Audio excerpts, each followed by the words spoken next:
Hello, this is Professor Rose Odhiambo, the Director, Institute of Women, Gender and Development Studies.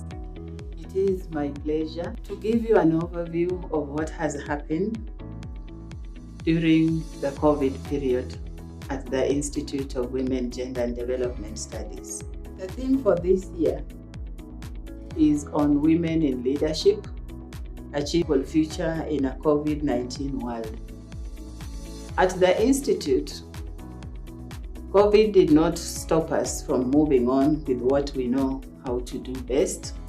We continued with our activities, of course taking precaution on issues that would expose us to the pandemic. In terms of academics, the Institute of Women, Gender and Development Studies embraced the use of digital space in response to the learning needs of her students. The coronavirus outbreak has created some inequalities, and we had to look for ways to bring in women and girls so that they are not left behind. In all spheres, the pandemic provided an opportunity for radical change. Of course, I can call them for positive action so that we can be able to redress the long-standing inequalities in multiple areas, including leadership.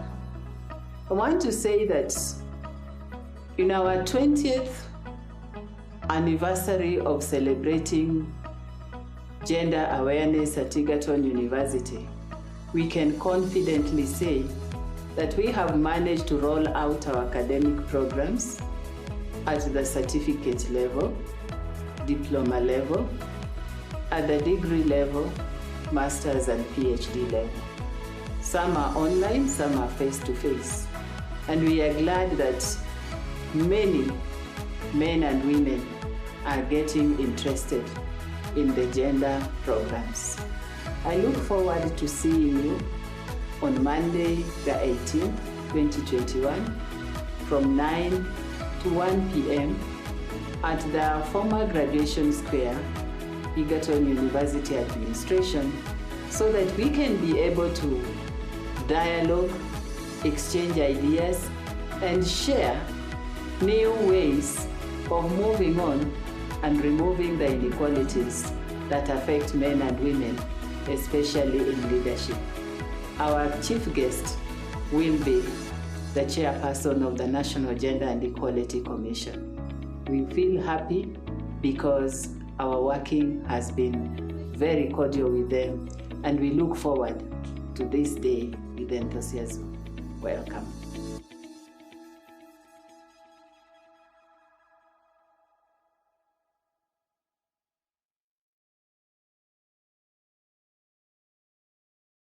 My name is Sandra Atieno, a finalist student at Egerton University pursuing gender studies.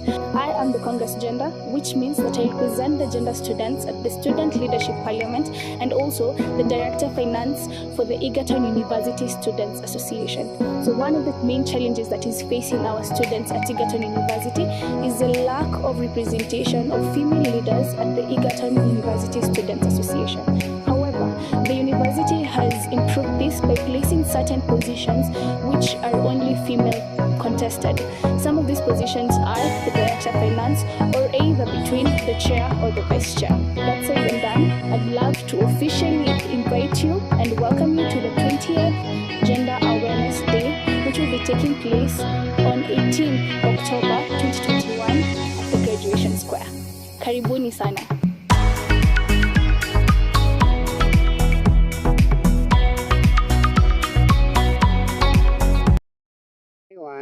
I'm Redska Daniel, a student at Egerton University taking medicine and surgery in my third year. Welcome to this Gender Awareness Day. I want to talk about the role of men in empowering women into leadership positions. I want to acknowledge the fact that men have taken a center stage in making women to feel like they should join these positions and supporting them, showing solidarity, and also note that men have joined policy formulation and taking gender awareness courses so that women also maybe get appreciated when they join this leadership position. Two, I also want to say that men have attacked negative masculinity and toxicity that will have otherwise made females not to feel like they're in these positions, and that has made women to so much want to be engaged. Join us this Monday on 18th of October in this year's Gender Awareness Day at Egerton University at the Egerton Square. See you there.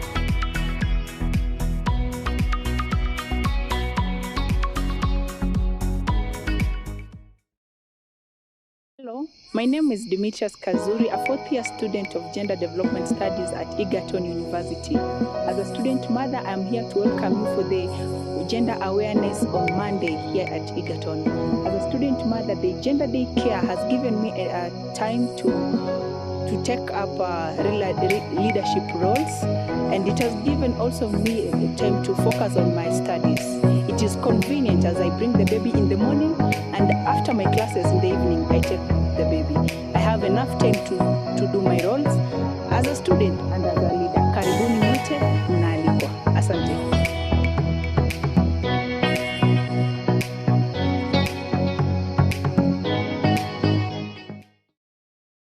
Everyone, my name is Susan Wamboi, a third year taking gender studies at Egerton University. And I'm Bill Clinton, a member of the Gender Students League. And we welcome you all to the 20th Gender Awareness Day, taking place on Monday, 18th October 2021. Karibuni to the 20th Gender Awareness Day, Egerton University.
Hello, this is Professor Rose Odhiambo, the Director, Institute of Women, Gender and Development Studies. It is my pleasure to give you an overview of what has happened during the COVID period at the Institute of Women, Gender and Development Studies. The theme for this year is on women in leadership, achieving an equal future in a COVID-19 world. At the Institute, COVID did not stop us from moving on with what we know how to do best. We continued with our activities, of course taking precaution on issues that would expose us to the pandemic. In terms of academics, the Institute of Women, Gender and Development Studies embraced the use of digital space in response to the learning needs of her students. The coronavirus outbreak has created some inequalities, and we had to look for ways to bring in women and girls so that they are not left behind. In all spheres, the pandemic provided an opportunity for radical change. Of course, I can call them for positive action so that we can be able to redress the long inequalities in multiple areas, including leadership. I want to say that in our 20th anniversary of celebrating gender awareness at Egerton University, we can confidently say that we have managed to roll out our academic programs at the certificate level, diploma level, at the degree level, master's and PhD level. Some are online, some are face-to-face. And we are glad that many men and women are getting interested in the gender programs. I look forward to seeing you on Monday, the 18th, 2021, from 9 to 1 p.m. at the former Graduation Square, Egerton University Administration, so that we can be able to dialogue, exchange ideas, and share new ways of moving on and removing the inequalities that affect men and women, especially in leadership. Our chief guest will be the chairperson of the National Gender and Equality Commission. We feel happy because our working has been very cordial with them, and we look forward to this day with enthusiasm. Welcome.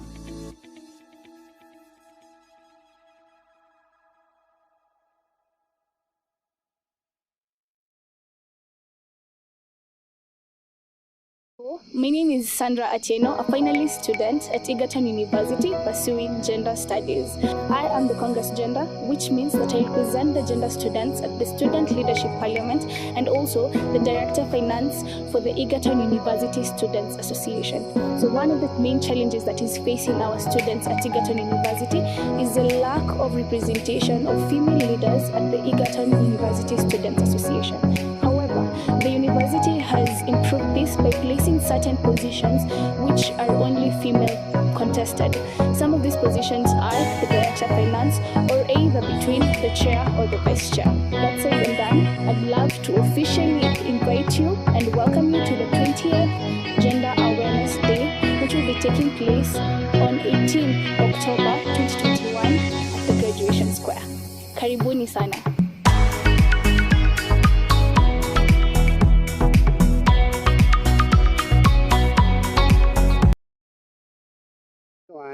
I'm Red Scar Daniel, a student at Egerton University taking medicine and surgery in my third year. Welcome to the Agenda Wednesday. I want to talk about the role of men in empowering women into leadership positions. I want to acknowledge the fact that men have taken the center stage in making women to feel like they should join these positions and supporting them, showing solidarity, and also note that men have joined policy formulation and taking gender awareness process so that women also maybe get appreciated when they join this leadership position. Two, I also want to say that men have attacked negative masculinity and toxicity that will have otherwise made females not to feel like you're in these positions, and that has made women to so much want to be engaged. Join us this Monday on 18th of October in this year's Gender Awareness Day at Egerton University at the Graduation Square. See you there.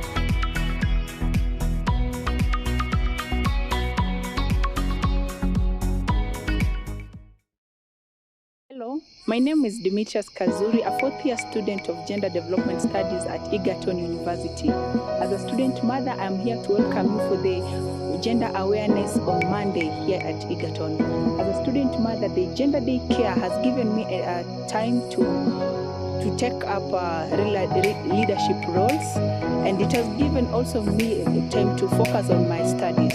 It is convenient as I bring the baby in the morning, and after my classes in the evening, I take the baby. I have enough time to do my roles as a student and as a leader. Karibuni nyote, mnaalikwa. Asante.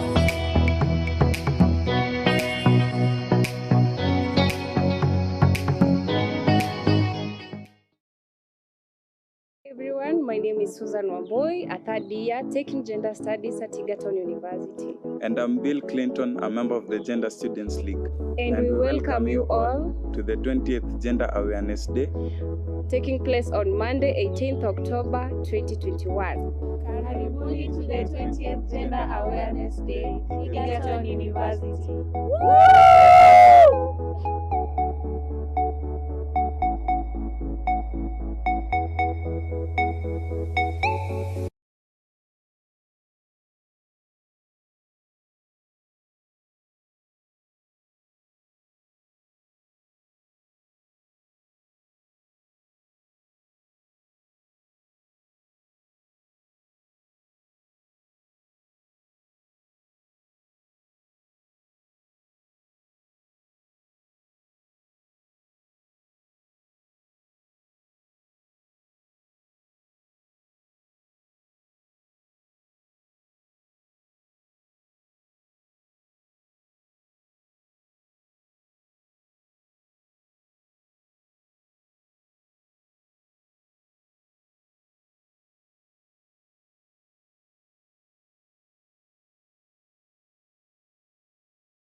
Wamboi, a third year taking gender studies at Egerton University. And I'm Bill Clinton, a member of the Gender Students League.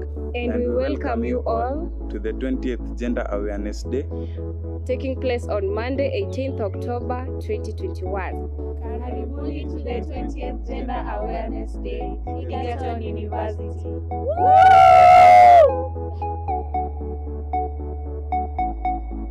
I seek your indulgence in having our event started. My name is Kyoko Wakivande. I am a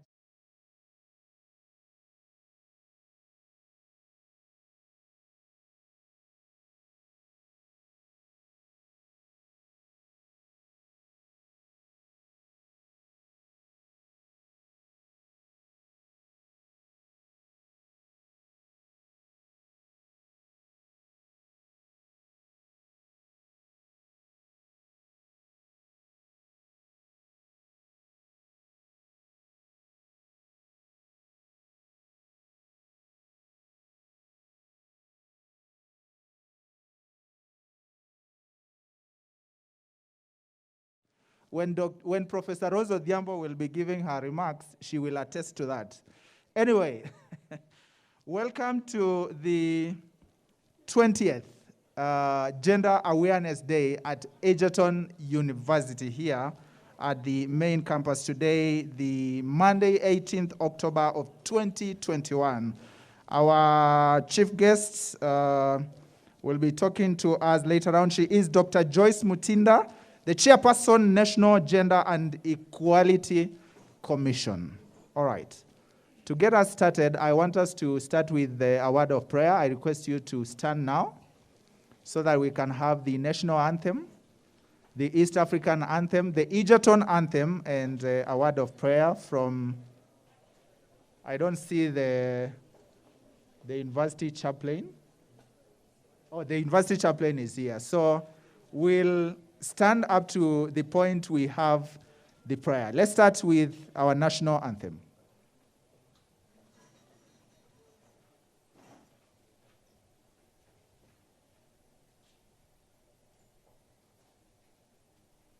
Malengo yetu, Mungu twaomba uilinde Jumuiya Afrika Mashariki, tuwezeshe kuishi kwa amani, tutimize na malengo yetu. Jumuiya yetu sote tuilinde, tuajibike, tuimarike, umoja wetu ni nguzo yetu, idumu jumuiya yetu. Uzalendo pia mshikamano viwe msingi wa umoja wetu, na tulinde uhuru na amani, mila zetu na desturi zetu.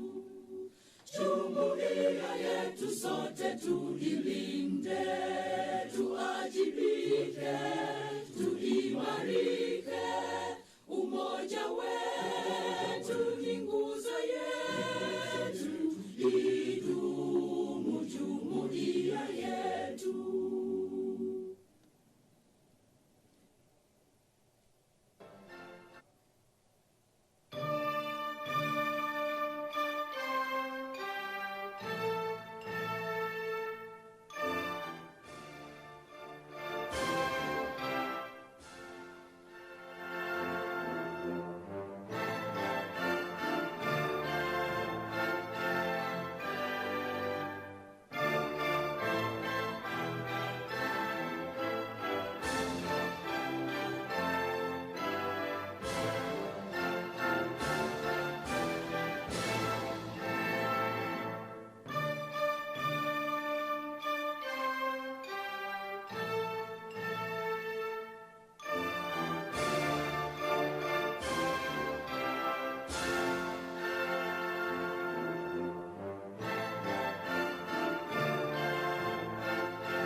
universe, to thee we pray.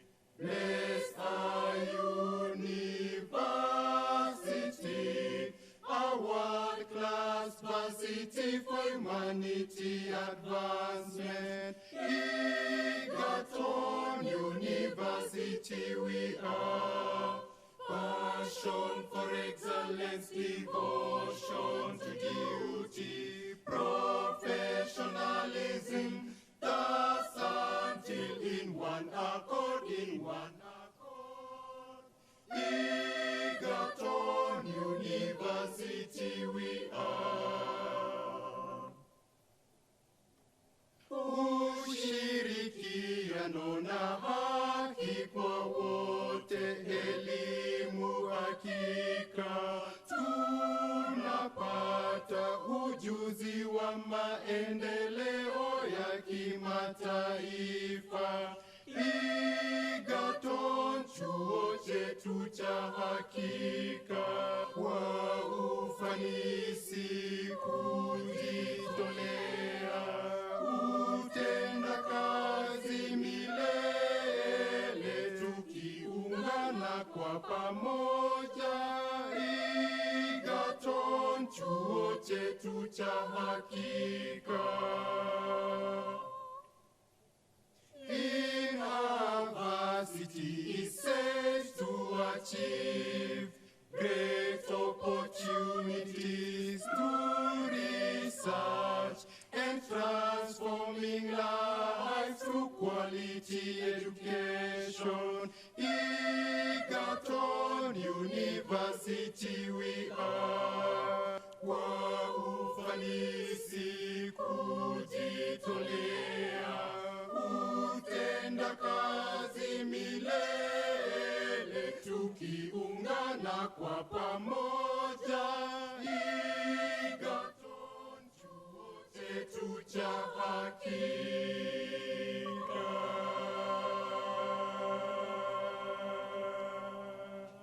So let us believe and pray.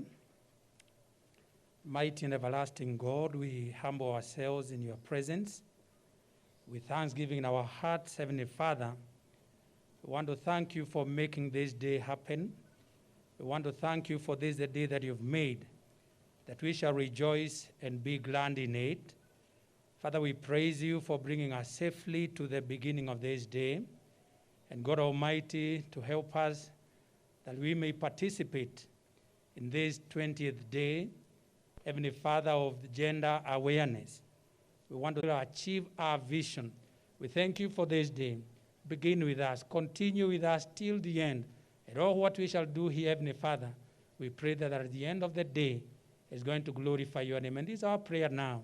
In the name of God the Father, the Son, and the Holy Spirit. Amen.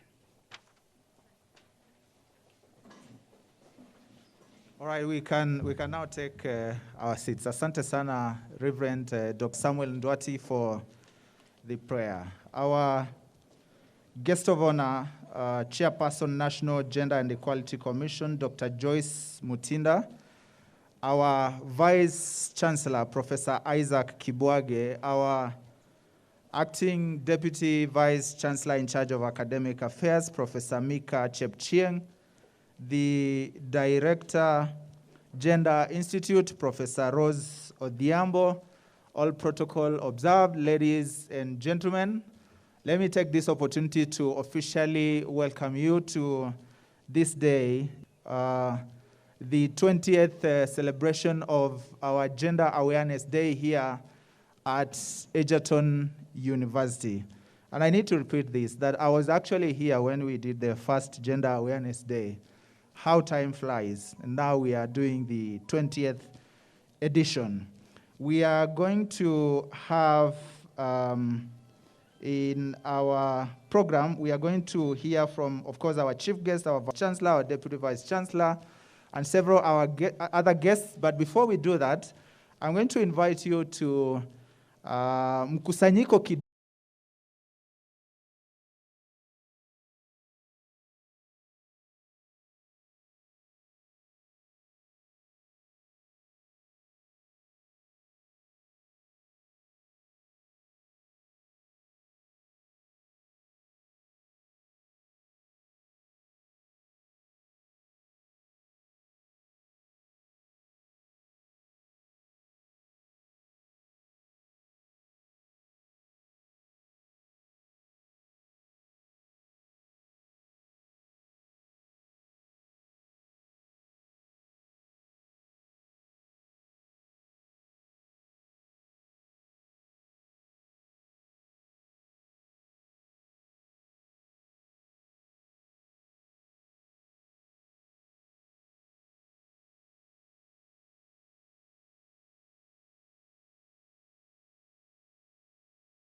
to the podium, I also want to request the choir, get ready to do the presentation of the Zilizopendwa for us.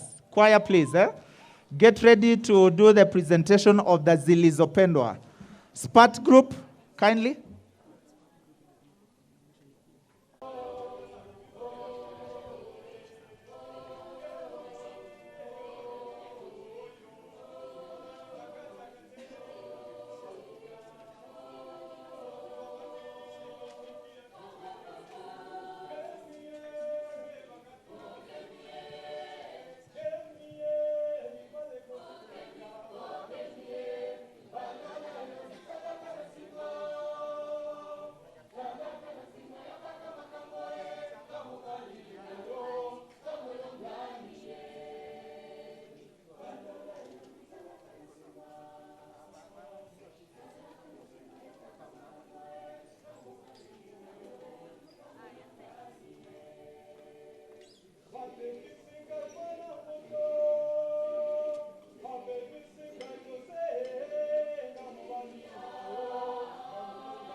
Kindly, let's give them a hearty clap tafadhali. Asante sana.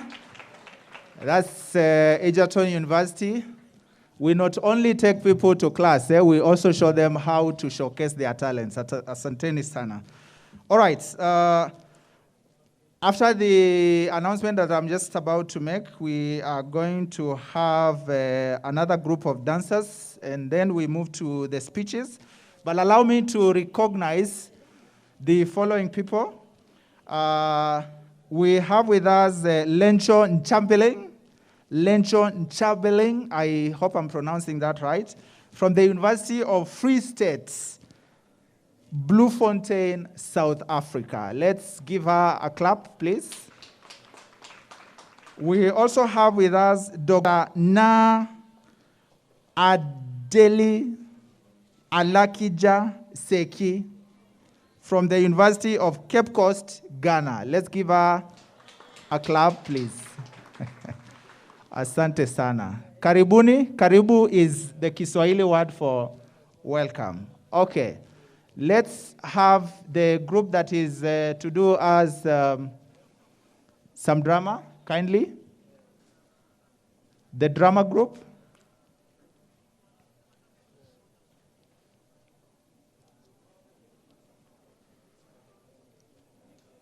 As they get ready, I need to appreciate the presence of one Rehema Kiteto. Rehema Kiteto is a former student of Egerton University in the Faculty of Arts and Social Sciences.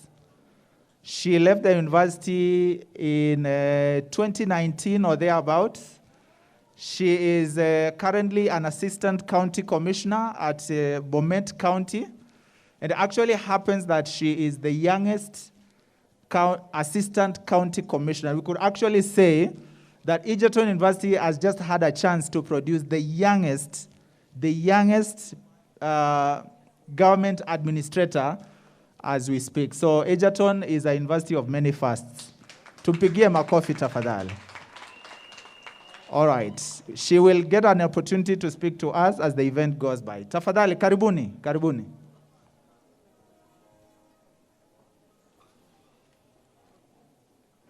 You need to use the mic. Just come for it.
Najua sifai kuwa hapa.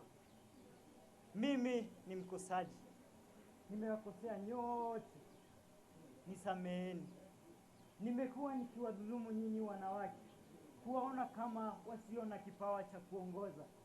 Nimekuwa nikifuja pesa zenu za umma. Nimekuwa nikiwaeleza ya kwamba hakuna ugonjwa wa COVID-19.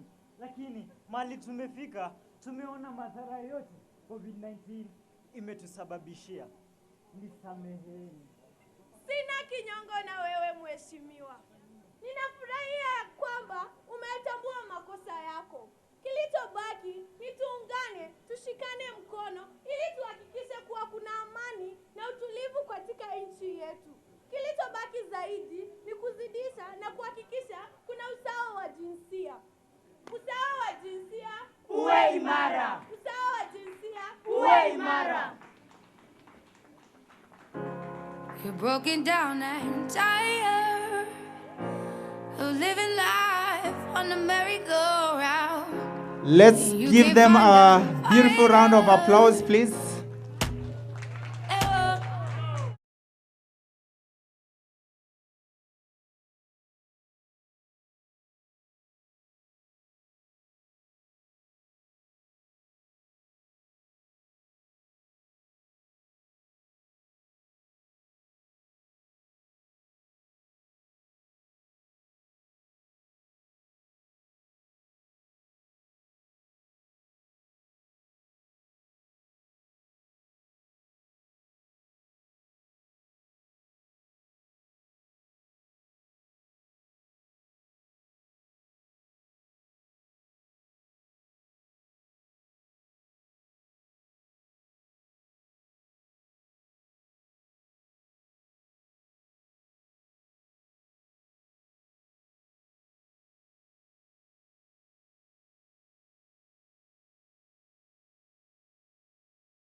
And as you get ready, I need to say that once we are done with the Vortex group, we are going to have the first session of the speeches. And the first person to give us a speech will be Cancer Awareness Ambassadors from the Faculty of Health Sciences, led by Soy Cororio. And then after that, we'll also hear from the Faculty of Law, who run a project on legal aid. And after that, we will hear from our Congress gender representative, that's Sandra Otieno, as we progress. Vortex dancers, tafadhali. Okay. Let me ask a question. And this is about the Constitution. Which article in the Constitution talks about gender equality? Article 300. If you get it right, I will give you a present. From that side. Which article? Oh, okay. These are students of gender.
Asante sana. Hi, my name is Ochieng Frank Ochieng, taking education arts, English/literature. My name is Tariq Nasir. I'm taking gender.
About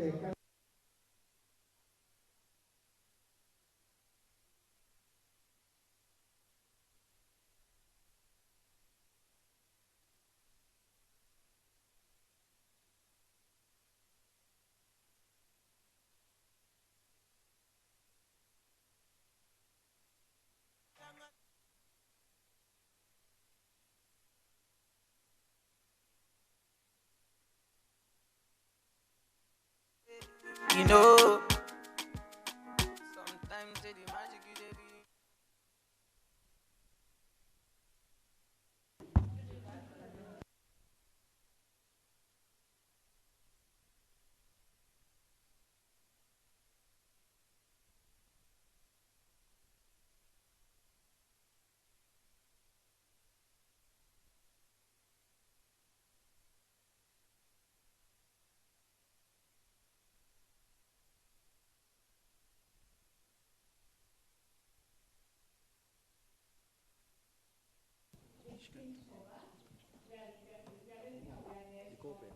Go on. And being a gender event, it's possible that we discuss the cancers that affect us and specific genders. I will be talking about cervical cancer and breast cancer, and my colleague will talk about testicular cancer and prostate cancer. It's going to be a very brief discussion. I will simply state the risk factors that raise your risk to get cancer, the major symptoms, and how you can prevent it. So the theme for this year's celebration is I am and I will. I am aware of the risk that I engage in or I expose myself and then to get cancer, and I will take responsibility and prevent the occurrence of cancer. So fun fact, although it's not quite funny, every single cell in your body that is growing can turn cancerous, except maybe even the cells of the nails and the hair. So you can see the great risk that we are exposed to getting cancer. So cervical cancer, it's one of the leading causes of death in today's world. And there are two groups of women who cannot get cervical cancer. One, a woman who's not had any sexual contact, and two, a woman who's had sexual contact with one man, and that man has also had one sexual partner, that man, in her lifetime. All other women, and that's possibly everyone,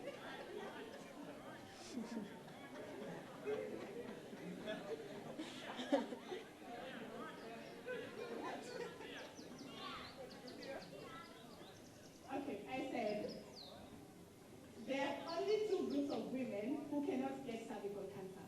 One, a woman who's not had any sexual contact, that's a virgin. And two, a woman who's been in a monogamous relationship with a man who's also been in a monogamous relationship. Because unfortunately, cervical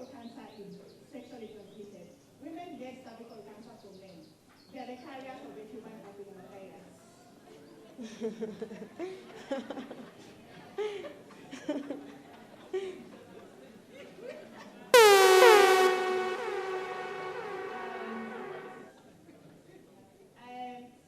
men, I hope you understand. And cervical cancer is quite deadly if not detected early enough. Once it's detected early enough, it can be preventable. You can go through chemotherapy and you'll be okay. So the principal signs of cervical cancer are pain, pelvic pain, pain after sexual intercourse, and abnormal bleeding. So when you get those principal signs, you need to see your gynecologist immediately. Yeah, and so there is a vaccine, HPV vaccine, is quite available. Before, it used to be given to girls below the age of 12, but it's been advanced. Women can also get it past the age of 12. Yeah, and girls should get regular pap smears every year. Yeah, it's very advisable so that you're able to arrest the growth of the cancer before it gets malignant.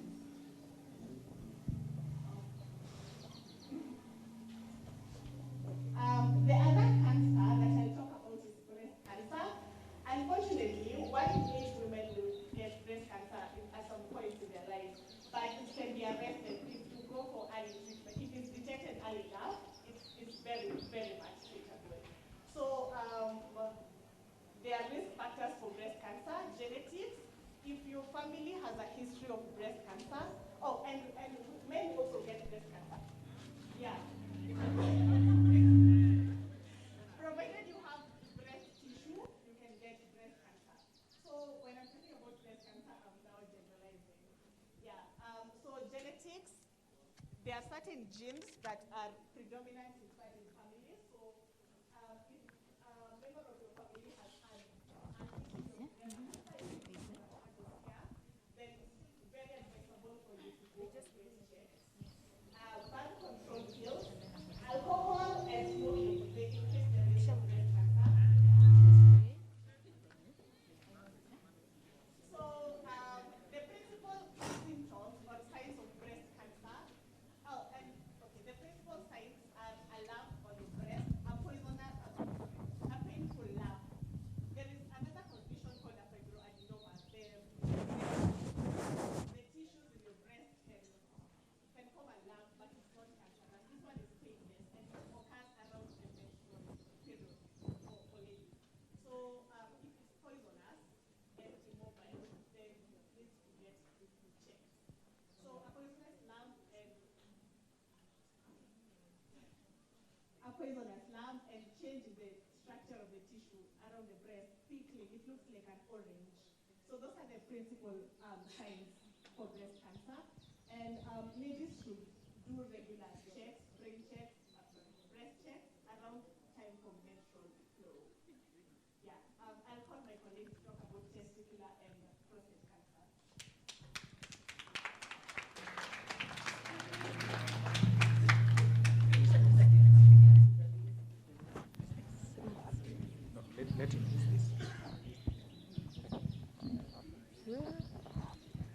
Hello, guys. I know most of you are scared because you've heard also that men can get breast cancer. Fortunately, it's very rare, but it's possible. So the common cancers that are common in men and male gender are the prostate cancer and the testicular cancer, what is called seminoma. So in as much as those are also rare, but you are predisposed simply by the fact that you are of the male genders. And the common thing that most people experience with prostate cancer is the benign form of it that is called benign prostatic hypertrophy. So in most cases, it's simply hypertrophy or enlargement of the prostate. It's not cancerous, it's benign. It's not spreading to other parts of the body. So you can simply notice that by experiencing dysuria, like small amount of pain when you're going to urinate. That is common. And once you experience something like that, you don't get scared. It's important that you go for a test. So also with seminoma or the testicular cancer, It's advisable as a man, especially when you're going to the shower, to try to feel how your properties are. It's a normal test. In as much as women can do self-breast exam, men can also do the same, but not on the breast. I hope you understand. So, not to bore you so much with the cancer thing, in most cases, by the way, it's not even called cancer, it's the C word, because many people are afraid for the fact that if you get to mention the word cancer, it's like mentioning will bring it about. So in most cases, it's called the C word. So since this is Cancer Awareness Month, it's also important that we amalgamate the two things with the gender thing. And it's important that you get to know the predisposing factors that put you at risk to any type of cancer, be it any cancer that's affecting males or those that are affecting females. And the 4 basic things that you need to know to prevent or to avoid any cancer of any sort is, number 1, you need to know the cancer warning signs. These are all over our bodies, and anything that is not health-wise, anything that is not common is a cancer warning sign. So in order not to get scared, it's basic that if you find anything that is not normal in your body, it's important to know where it's happening and why it's happening. So get to know the cancer warning signs, that is any ill health. Number 2, it's important to know the specific types of cancers that are predisposing, that are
Thank you so much.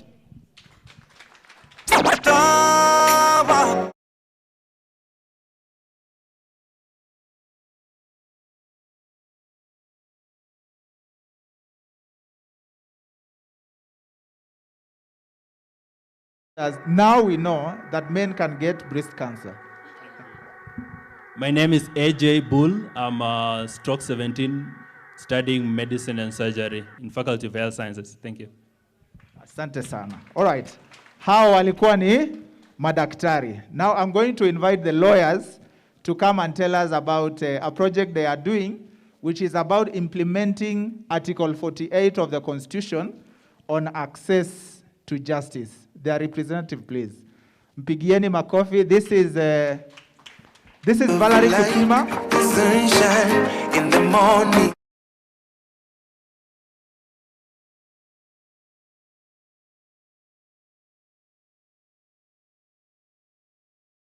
And she is also a lecturer at the Faculty of Law. Karibu.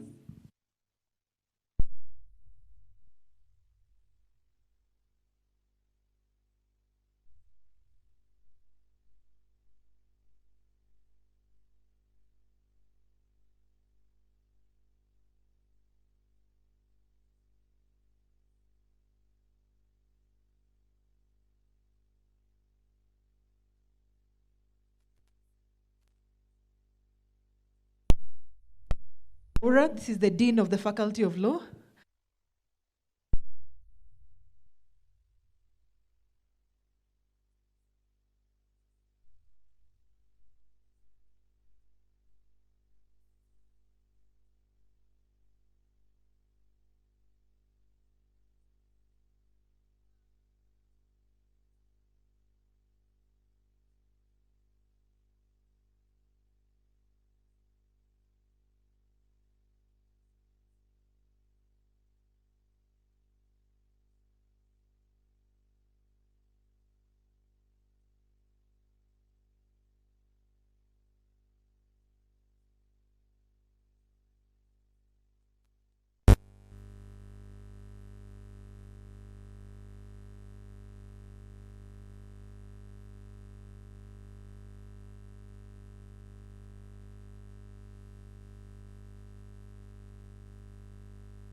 Criminal matters. We understand that as students and as members of Egerton University, lately there have been a lot of issues. There have been a lot of criminal matters among students, among staff, particularly in students. I think there was a recent case where there were relationships where the male partner decided to commit very heinous acts against his female friend. Such incidences also, ladies, I would like to tell you, this is where now the gender aspect of follow-up comes in, and also the male students here at Egerton. We understand that there's a lot of things such as rape continuing in the hostels there.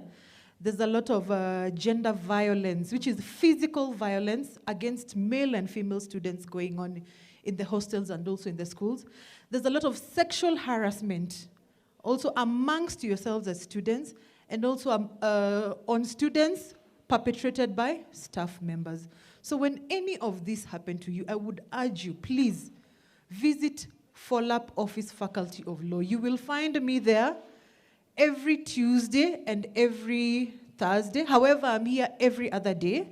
I'm here on Monday to Friday. You can always request to find me. As I said, my name is Valerie Kutima. If not myself, I have other members of the faculty. There's Dr. Aura who may assist you, so on and so forth. So I would like to break them down. What is sexual harassment? Sexual harassment is things such as catcalling. Do we know what catcalling means? Catcalling, you know what those things are. The different sounds that we make to one another, suggesting that we have sexual interest on another one.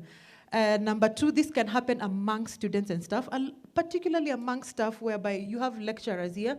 We all know this is a world of teachers and students. We have male and female people here, and people do certain things. So where you find that a lecturer promises you to give you marks, particularly to give you marks for an exam, or promises to give you marks where you have not done an exam, or where you even hear that your colleague in another faculty or in your faculty has received marks, yet you are aware that this colleague particularly did not sit for these 1 or 2 exams.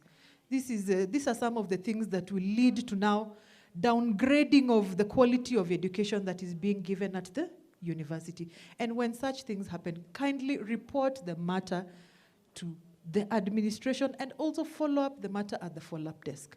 Another is amongst students. I would like to please discourage, I personally, this is a personal opinion, I discourage undergraduate relationships because they lead to a lot of confusion.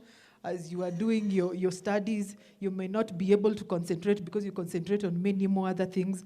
But please avoid any undergraduate relationships. They are not, I do not encourage this. And also they lead to a lot of, jealousy amongst students, a lot of fights within the hostels, a lot of so on and so forth. So when also these things happen, when one student commits physical violence, or where you have been beaten, or where that is the most, where physical assault probably most likely.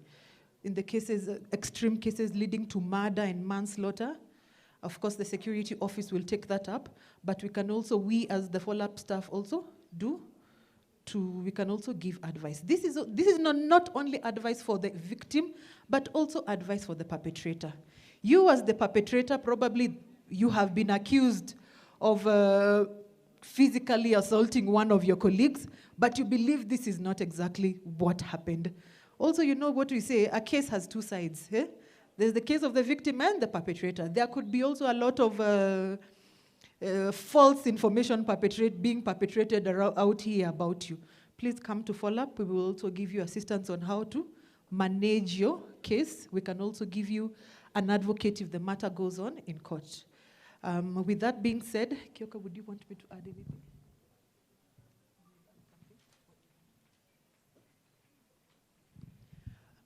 I don't want to take so much of your time, but I would also want to give, to tell you that we have a toll-free line at FOLAP where you may call at any time when such things happen to you.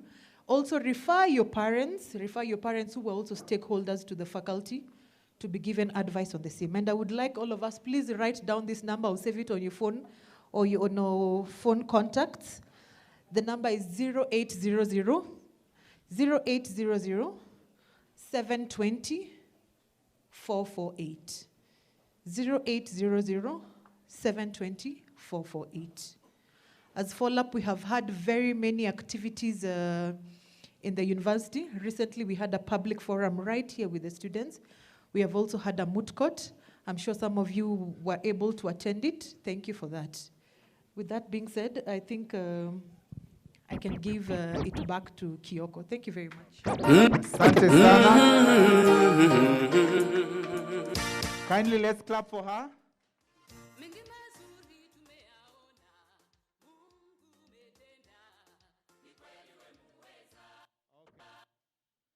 Mr. DJ, are you suggesting that tune is commensurate to what they do at the faculty?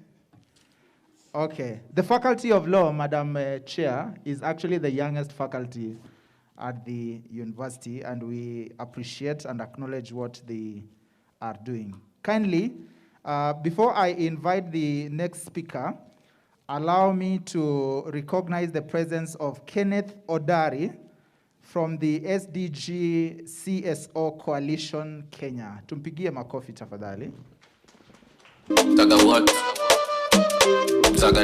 All right.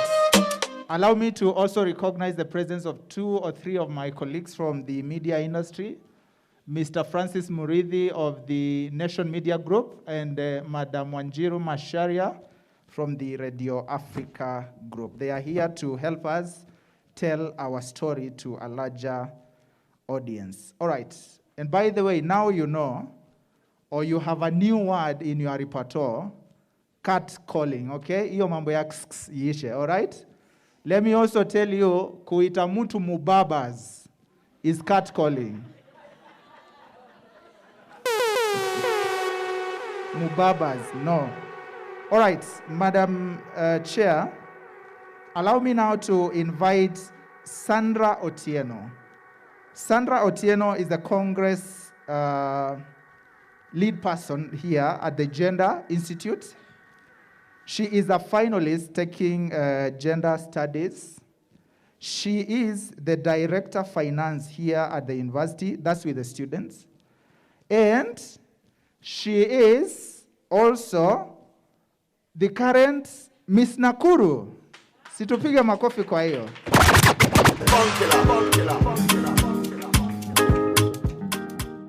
Now, all right, then the next information I'm just about to give about her is specifically for Madam Chair. She is so aspiring to get internship at your commission. Kindly, Madam Chair. Kindly, Madam Chair, she has requested, before she gives her speech, anyway, karibu, Sandra. Go tell all your friends I love them too.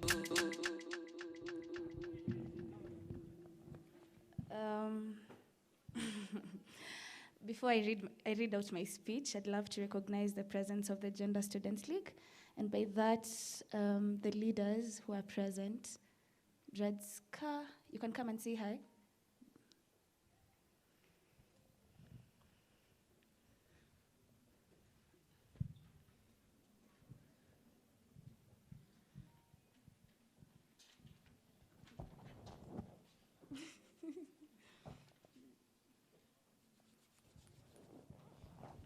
Hello, I'm Redska Daniel, the Vice Chair of Gender Student League. Welcome to this occasion today, and thanks for coming. Thank you. So, I started writing this speech at the beginning of this month, and it has a lot of corrections that I made, and therefore, if you see me posing, I'm trying to read what I wrote.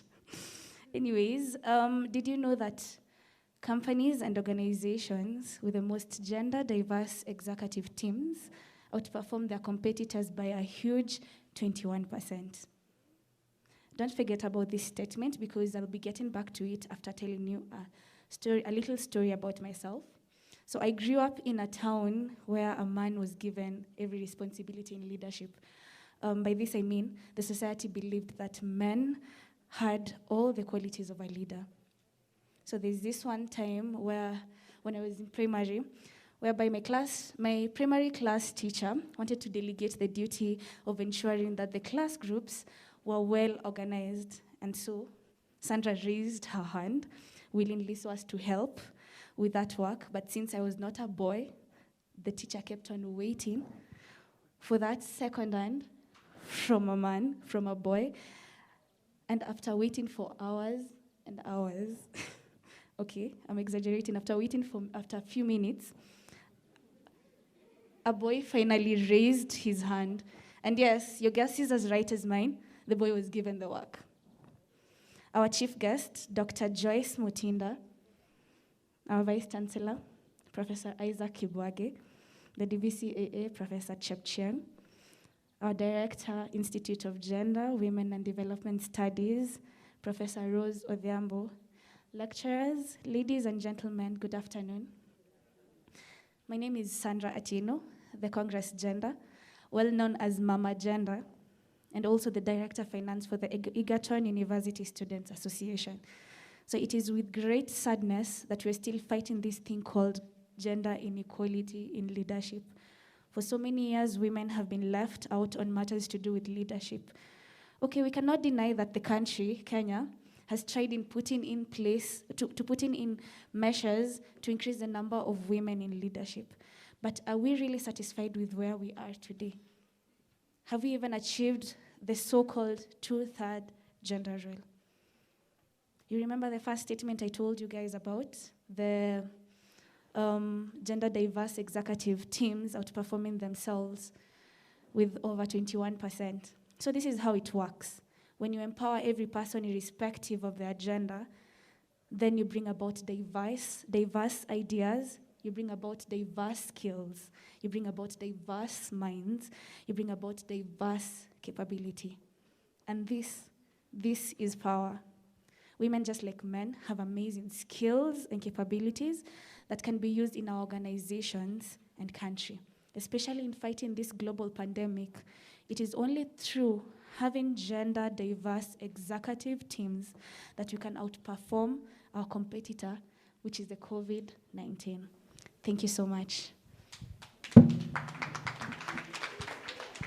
So with that said and done, I'd love to welcome my chairperson for the Egerton University Students Association, the first light-skinned chairperson in the EUSA team. Thank you so much.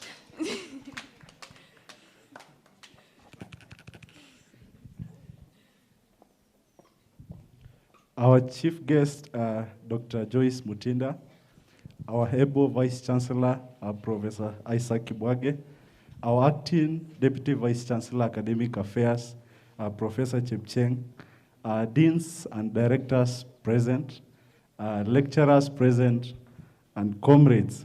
Good afternoon. Good afternoon once again. First, I want to take this chance to recognize EUSA leaders who are present. Just come here briefly and I introduce you. EUSA leaders present, please.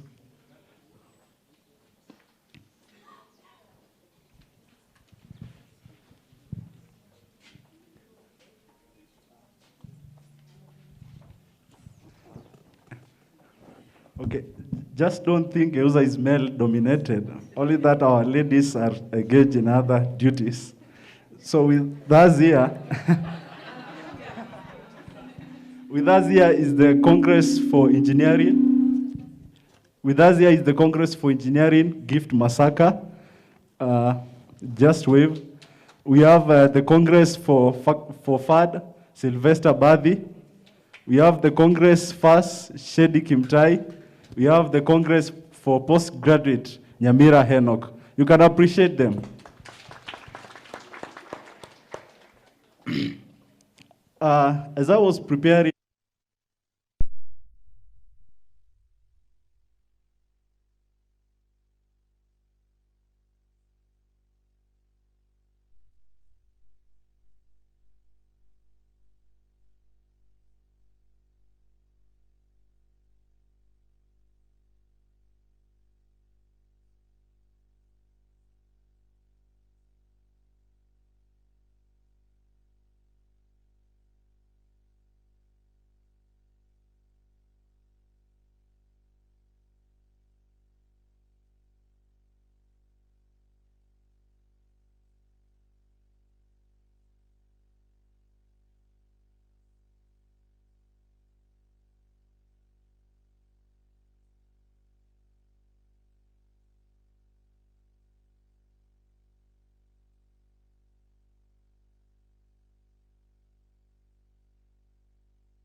It means a smart gentleman, okay? Thank you so much. He's studying aquatic science, Madam Chair. All right. The speaker I'm just about to invite now is one of those people we usually define in the following phrase: if ambition was a person, all right? She was a class rep here a while back. She is an author of a book called Hell in the Bucket and Other Stories, which is a grade 5 book. She is from the Samburu part of the Coast region. She is a 2019 graduate of BA Sociology and Literature here at Egerton University. And just before she got her current job, she was campaigning to be a member of County Assembly of Kwale for the Chengoni ward. She says now that's an ambition which has already been forgone, because now she is the Assistant County Commissioner, Bomet Central. Ladies and gentlemen, join me in inviting to the podium Rehema Kiteto. I say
as representing Office of the President in coordinating the national government departments in one of the divisions in this country.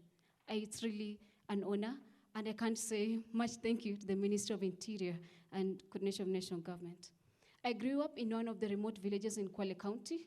Kwale County is one of the marginalized counties in this country. And having to put up with the issues of harsh conditions of semi-arid climate, a place where accessing the very simple basic needs such as water, food, health, and education is a tussle and hassle.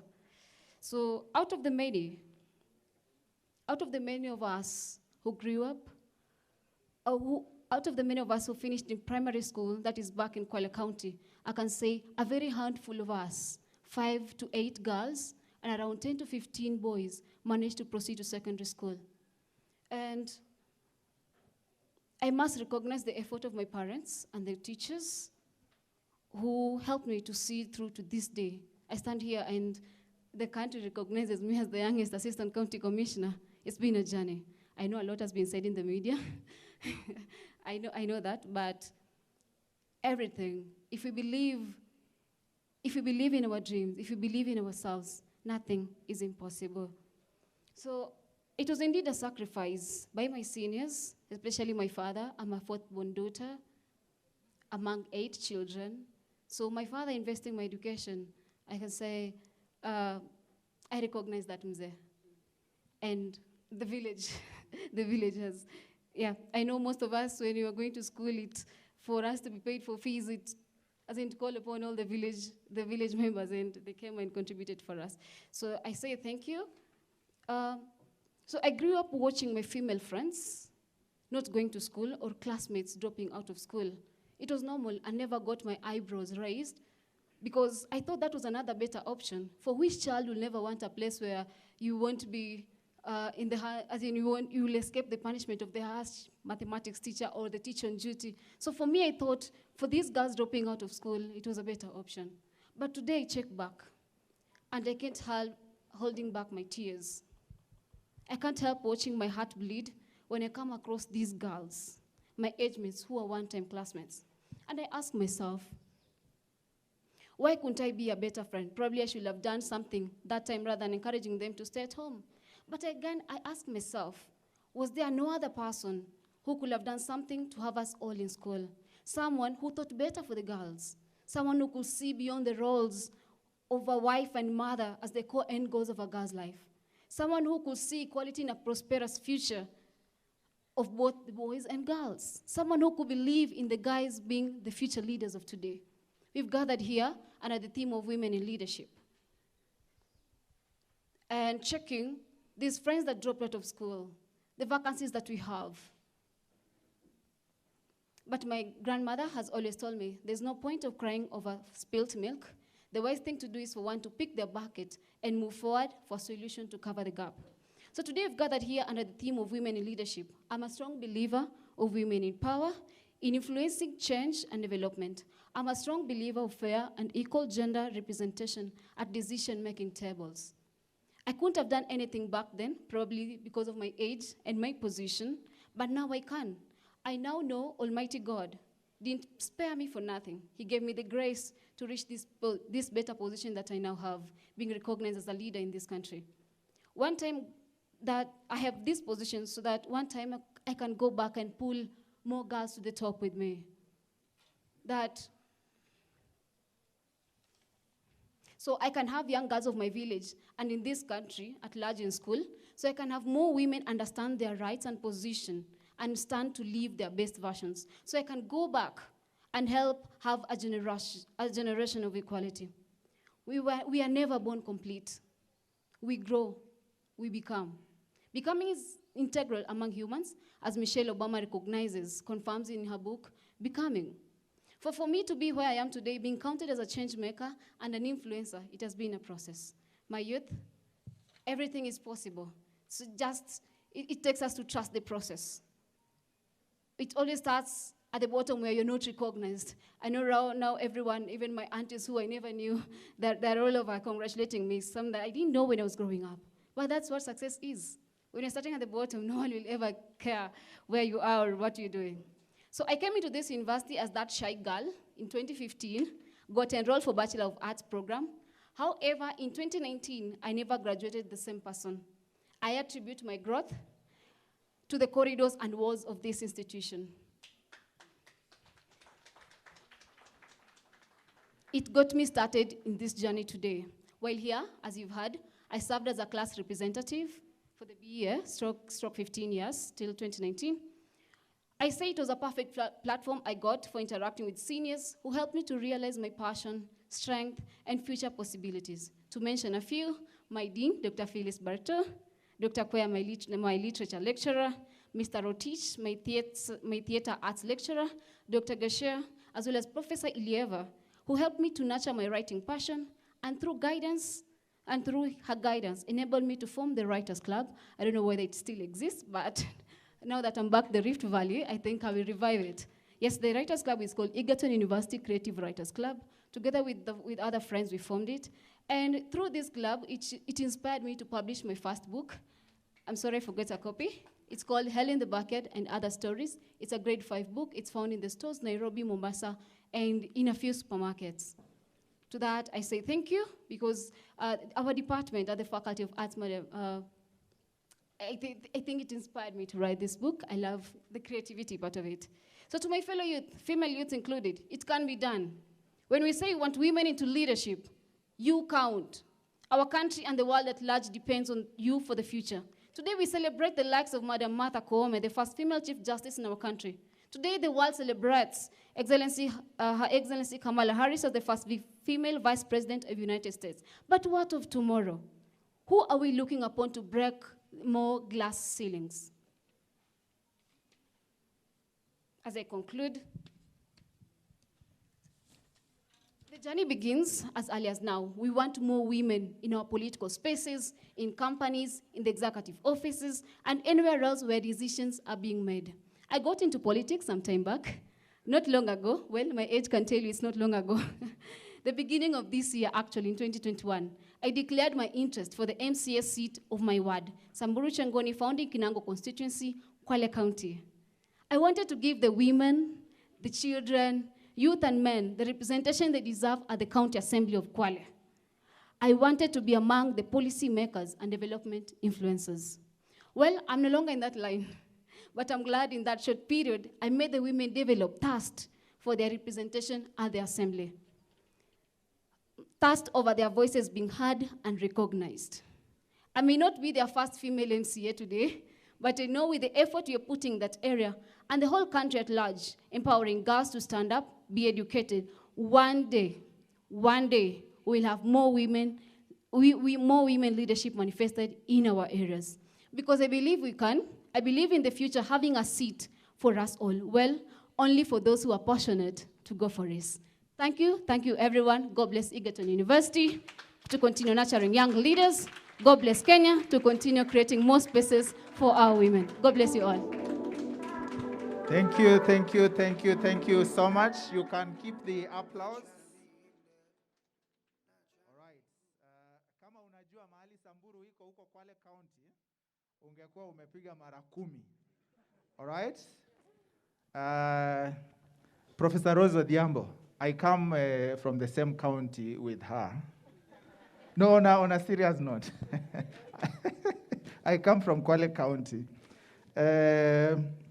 So now, we are going to have just a short break of entertainment, and then we go to the final part of the speeches. Sandra and the modeling group, I hope you're ready. The toxic dancers, I also hope you're ready. But just before we have you, can we have Dr. Dorothy Nyakwaka from the university committee, the National Cohesion and National Values Committee at the university. This is the committee that implements, I usually call it Article 10 Committee. Karibu Dorothy Nyakwaka. Article 10 of the Constitution is about national values.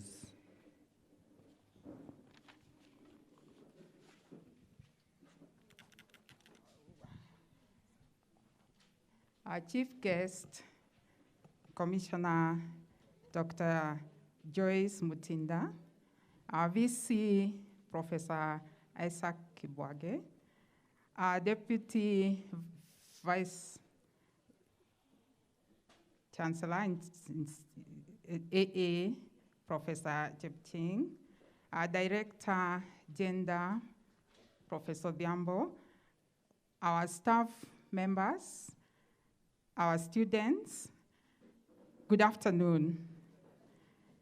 I bring you greetings from the committee that is in charge of national cohesion and national values at Egerton University, a committee made up of 12 members. And I think a number of us are here this afternoon. Yes, Daktari, we have Dr. Ndwati, and we have our sister Esther. I think the lecturers are not here, maybe because of the classes going on at this particular time, but we have representation from all the faculties. And our role is simply to mainstream, like our colleague has noted, the Article 10, the national values and cohesion at Egerton University. And we work with the students, sensitizing our students, sensitizing our workers. And you can see from the presentations that we have had today, the theme of national cohesion and values runs across all the presentations that we have had. And that is great for us. We have worked a lot over the years with the student leaders, and they know this, and we depend on them to mainstream these values. What are these values that we are talking about, and what is national cohesion? National cohesion is about our oneness, our togetherness, our unity, as Egerton community in a small way, but also in a large way as Kenyans. So in our own small way at Egerton, we are contributing to our Daima Kenya in our own small way. So we thank the students, and we just want to sensitize you over and over again. If you look at our national values, we are simply talking about our moral ethics. We are simply talking about our ideals, our standards, and you pick these from our values at Egerton University.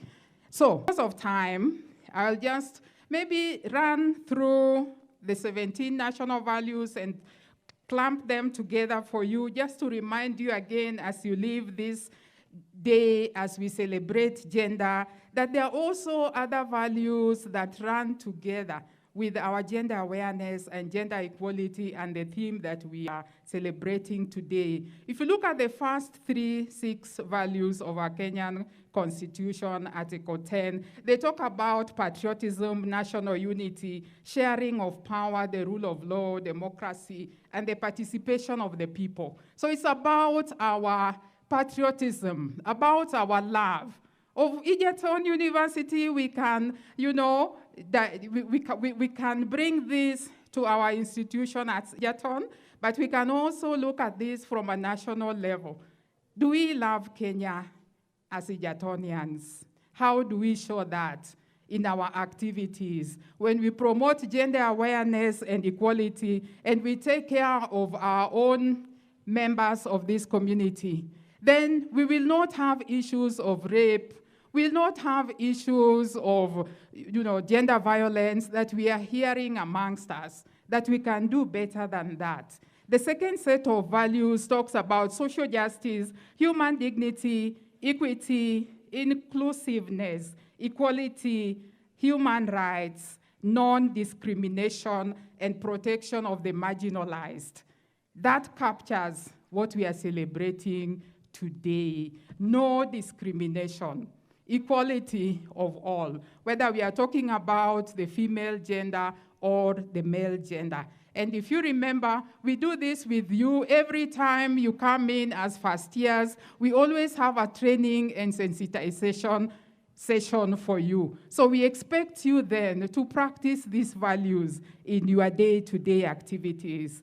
The third set of values talk about integrity, transparency, accountability, and good governance. And we can summarize this by simply saying, put on integrity in all that you do as members of our community at Egerton University and as members of this great nation, Kenya. And the final value is sustainable development, and this is where we talk about our environment. And Egerton, we've been doing well, planting trees and working with the community around us, and we will only continue doing this, because as we do this, then we are taking care of the environment for the future generations. As I wind up, I'm simply reminding you, as we always do, during our trainings, that what you need to do then as an individual. We said be role models in keeping our values, and our communities will be a better place. Our community at Egerton and wherever we are will be better. We'll have a better nation, Kenya. Be value champions. Participate in activities that promote national cohesion and values. Do not be the troublemakers. And we are saying that let us begin to be more cohesive if we have not been ever before, because this country belongs to each and every one of us, and Egerton is the face of Kenya. Egerton is, all Kenyan communities are represented in this community. Let us be the people to champion national cohesion. And our motto is, cohesion begins with me today. And may God bless Egerton, may God bless Kenya. Thank you. Asante sana daktari. Like I told you, I usually like referring to that committee as Article 10 committee. All right. We are progressing on, well, allow me to recognize the presence of the Gender, Culture and Betting Control Department of the County Government of Nakuru, who are here with us, led by Eric Kinywa Muriuki. Eric Kinywa, Bwana Vice Chancellor, is a stroke 02.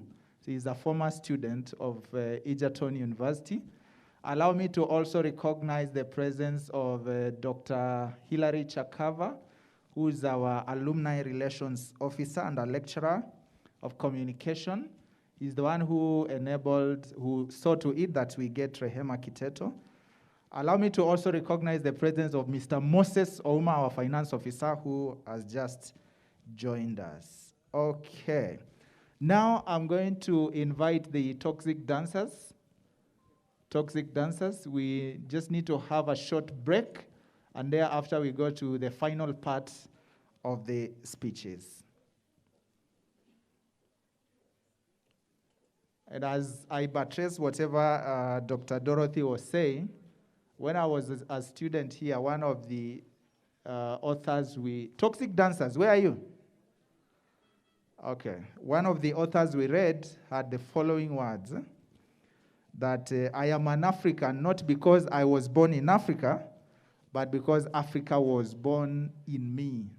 Maybe we can paraphrase that and say, I am a Kenyan not because I was born in Kenya, but because Kenya was born in me. All right? Okay, toxic dancers. Kwani munataka kutuchapa? Okay, kindly, very brief, eh? Mr. DJ.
So I thought we could take 1 minute just to congratulate him for that achievement. I don't know whether the DJ is ready for that.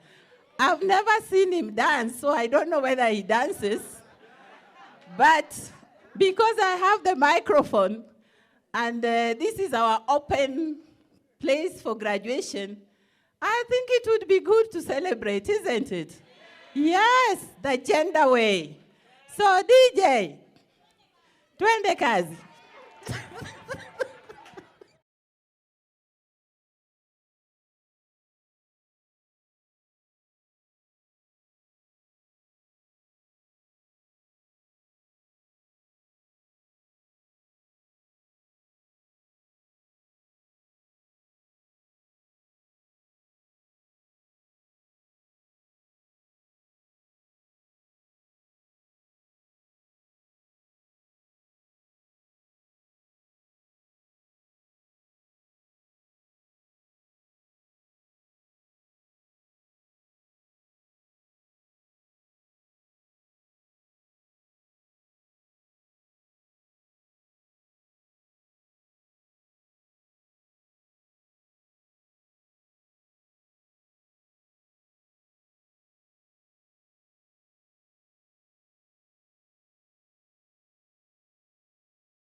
Our chief guest, before I say anything, I think it is quite recent for us as the Gender Institute that in 2 weeks ago, we lost an immediate member of staff, Mr. Frederick Ochieng, who was actually the chairperson of the Gender League.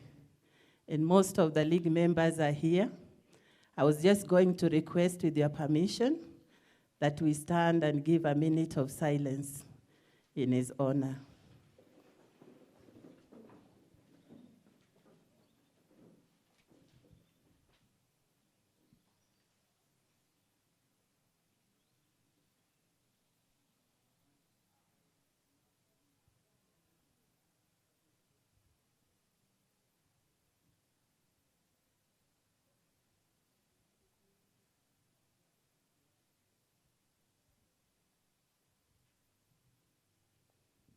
Thank you, we can sit. And I want to recognize and thank the dons of this university, who despite his term that had ended in July, contributed so much so that his bill can be reduced. He died of COVID. The same weekend we laid Lillian, your staff, is the same weekend I also went to lay him and then passed to lay down Lillian of the same COVID. So COVID is truly real, and we need to take precaution. So this year's Gender Awareness Day, Madam Chair, is a reminder of what determination can do, especially in terms of gender mainstreaming.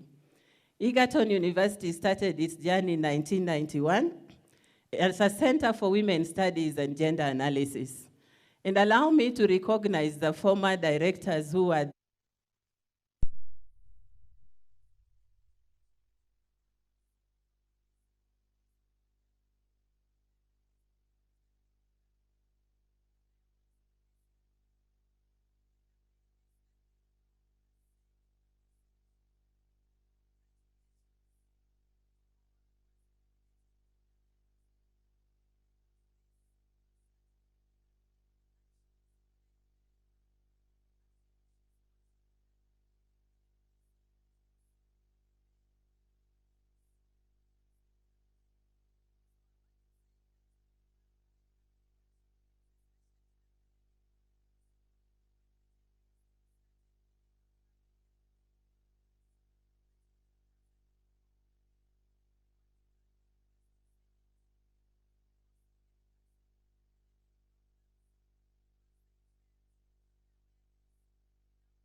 and all of them want to change. Then later on, they come back and say, leave me in the course where I was admitted. And they can confess even the first years that they are enjoying. I want to say that in connection with that, allow me to recognize two of our partners who have traveled from very far, just to come and be with us and see.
You are there, please stand. I don't want to close you out. Wow. Please come, please come. Come. I hope she's not the only one. Any from even Nakuru County? Oh, please come. I think it would be nice to know this. It would be nice to know this. Please come. I'll just give you 1 minute because today we are talking about women and leadership.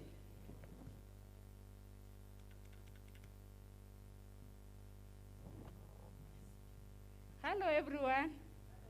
I'm glad Gender Institute disentangled all the ropes that had tied us as women from especially the Kalenjin community.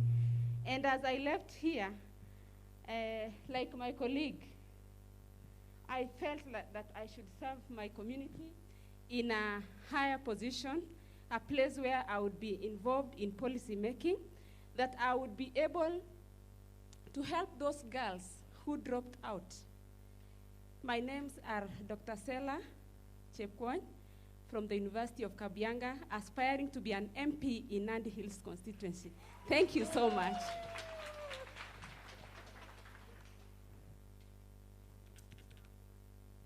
That is our former student, and we are very proud of her. So I hope we will go and take our votes there to take her to Parliament.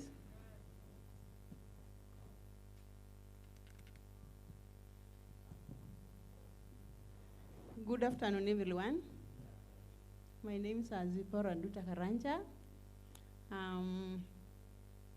Mimi nimesomea St. Paul's. I've done a double major in management and procurement. Moreover, I'm a hairdresser.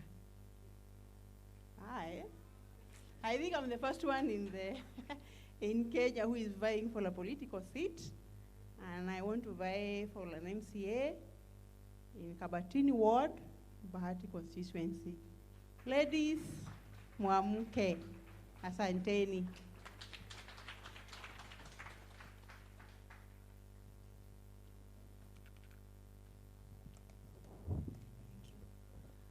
All protocols observed. Good afternoon. Yes, my name is Nema Nosim Kutata, and I am from Kajiado County, and of course from the Ma community, and I am glad to be here. I am a student at Egerton University. I'm pursuing a bachelor's degree in horticulture, and I am looking forward to be the next women representative in Kajiado County, and I will do my best. Thank you.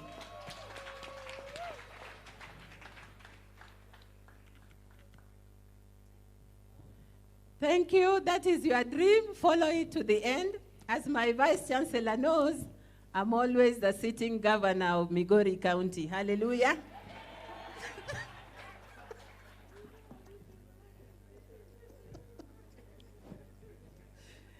Egerton University has done so much in terms of mainstreaming gender in academics. Actually, in the Faculty of Engineering, what was originally male-dominated 7% when we started has now moved, and as we speak, in our survey for 2021, we are now at over 23% female representation. And in STEM subjects, when we started, we were at 19%, and as we speak, we are nearing 30% of female representation. I'm glad that in appointive positions in management, and the VC is seated here, this is where we have very low percentage, and I believe is going to do something about it. I want to appreciate Egerton University community because when it comes to elective positions, when we started taking our baseline survey, we used to have 0% of women as deans. As we speak today, we have over 60% women representation as deans, and we are very proud of that. We want to acknowledge the support given by the following groups before I invite the VC. Egerton University, and I'm glad that the finance officer is here. He gives us money every week on Thursdays so that we can have sessions on gender discourse and thematic gender areas, what we call the coffee hour. We really want to appreciate that support. We want to appreciate also TAGDEF. TAGDEF has been very, very supportive, especially when we were revising the gender policy. They gave us some financial support. We did the baseline survey, and we have revised the 2 policy documents. I believe the committee is here. We were given the work in April to do for 1 month, but it became too much for us. But this day, we want to submit the 2 policies fully done, and we want to appreciate also the VC for having confidence in us. We also want to appreciate SESAM for supporting us when we were revising the policy. We did benchmarking with the University of Nairobi, Kenyatta University, and Strathmore University. You may not appreciate what you have, but I can tell you Egerton University has made mileage when it comes to gender mainstreaming. We also want to appreciate the niche program, that is the horticulture program that is supported by COILIB, because they have given us, as you have seen today, the PA has been supported by COILIB. We also want to thank Egerton University for supporting our gender staff for online training, national training, also for institutional staff training on gender mainstreaming and gender-based violence. But I want to remind our Vice Chancellor that it has not been easy for us to reach the lower cadre, since most of them do not have active emails to log in. So they need physical, they also don't have bundles, as well as students. So we might need to have physical training.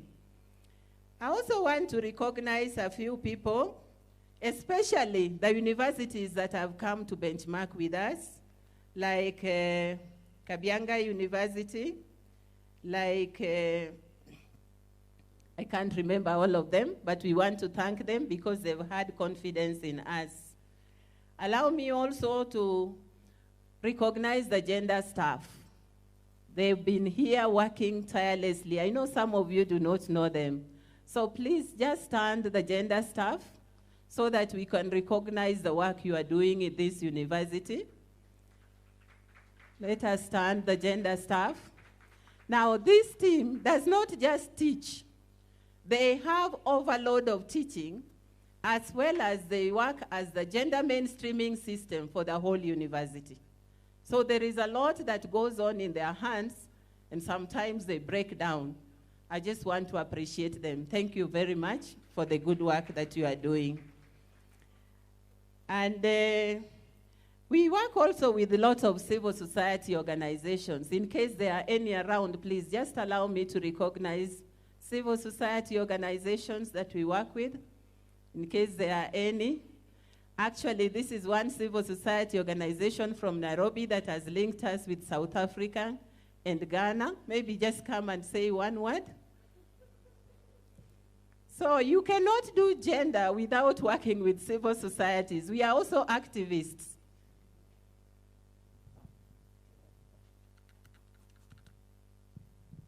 Good afternoon, ladies and gentlemen. Comrades, Ra. Thank you very much. My name is Kenneth Odari. I'm from the SDG CSO Coalition. We are a Nairobi-based coalition of CSOs that works towards enhancing gender equality, and we are pretty happy with the collaboration that we are now trying to create between us and the University of Free State and the University of Ghana. To the students who are here, I want to ask you to please cultivate a useful relationship with your faculty. This collaboration has been made possible by a student or somebody who's going through studies here, Miss Evelyn Komba. She was unable to be here, but she asked me to come and represent her. So please cultivate a useful relationship with your faculty. Pursue mentorships with your colleagues. You may not know, but the staff here are very well established. We utilize them and some of their work in advancing a lot of the programs that we are doing as CSOs. And with those few words, thank you.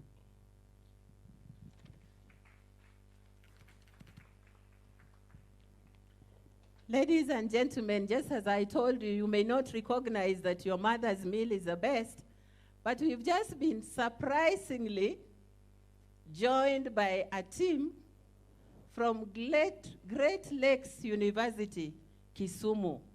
I'm told they have just arrived. Where is this team? Wow. Bwana Visi. When visitors come to your house, you have no choice but to allow them to come and tell us why they have get crushed.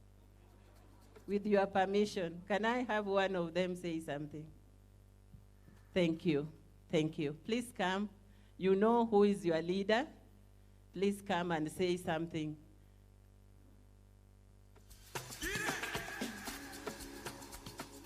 Siatembee kidogo. Eh. Haya, jaribu tuone.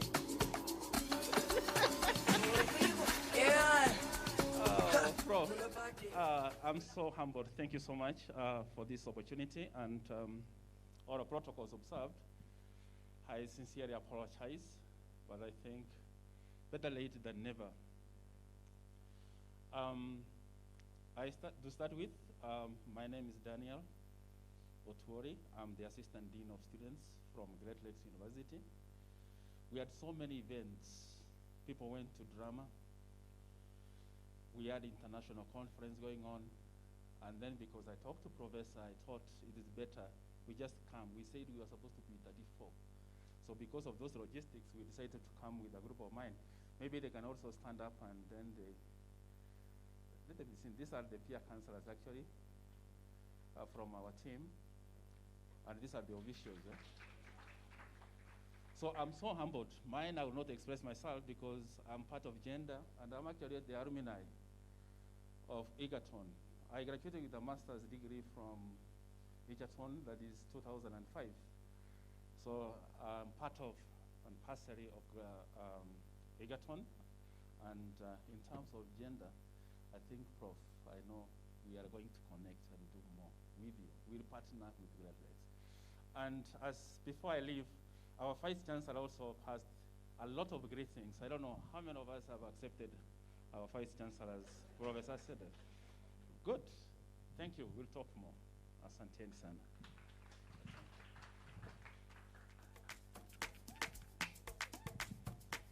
We want to thank this team because they felt they need to come and benchmark the way our league works also as peer counselors and how we deal with issues of sexual harassment and gender-based violence on campus. So I believe they'll find time to interact with the league members so that they can be able to improve on what they have. Now, I want to also recognize public and private universities, especially male champions who have been supporting women leadership, and the VC always for supporting the initiative despite the COVID pandemic. Last but not least, I hope I've not left anybody out, allow me to recognize the committee that has been working on the gender policy and the sexual harassment policy. I don't know whether any of them is around. Any of the committee members? Please. Led by Professor Hadija Murenga, I request that the committee members please pick the policy documents and let us hand over to the one who appointed us before he sacks us. Those are the two documents. Please move forward. We have worked with this committee without resting day and night, carrying out data analysis, carrying out survey, and the committee consisted of Professor Rosa Diambo as the chairperson, Professor Hadija Murenga as a member, Professor Wilkista Muturi, the dean. Hadija Murenga is the dean first. Professor Wilkista Muturi is the dean third. Professor Charles Mirimba, being the international director, international linkages. Professor Moses Gichuki, Dean Science. Dr. Joseph Inyobonyo from Gender. Dr. Ruth Aura from Faculty of Law, Dean. Mr. Ogola from Faculty of Education, Technical Person. And Mr. Griffiths Masinde, also co-opted Technical Person. So today, before I invite the VC, I welcome them so that we hand over the work to our VC and tell them work fully accomplished.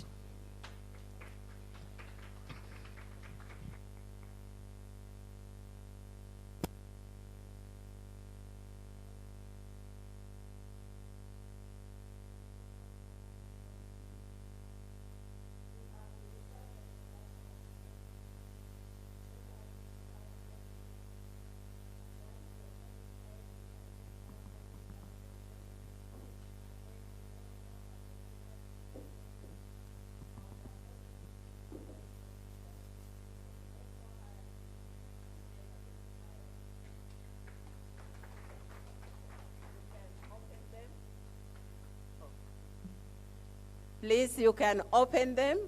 And I want to say that in Egerton University, there is no sexual harassment, no gender-based violence. We are so happy that right now the Faculty of Law has come here. So once we get in touch with you, propagating such behavior, we will first take you to the police station before the lawyers come for you.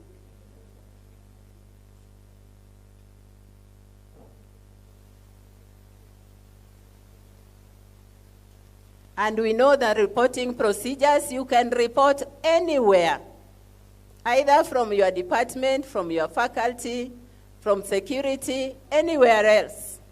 And I want to appreciate, because I know I'm handing over this microphone to the VC, who is a no-nonsense person, and he will be able to facilitate and implement the two policies.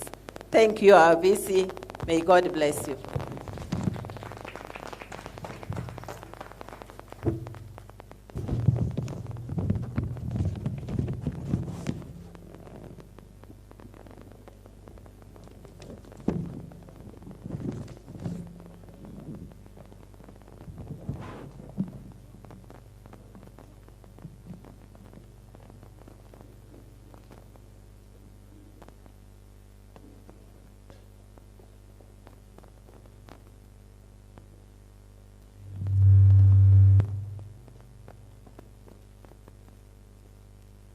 Thank you,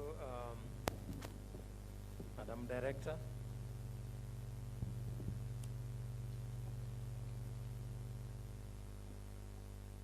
The chief guest,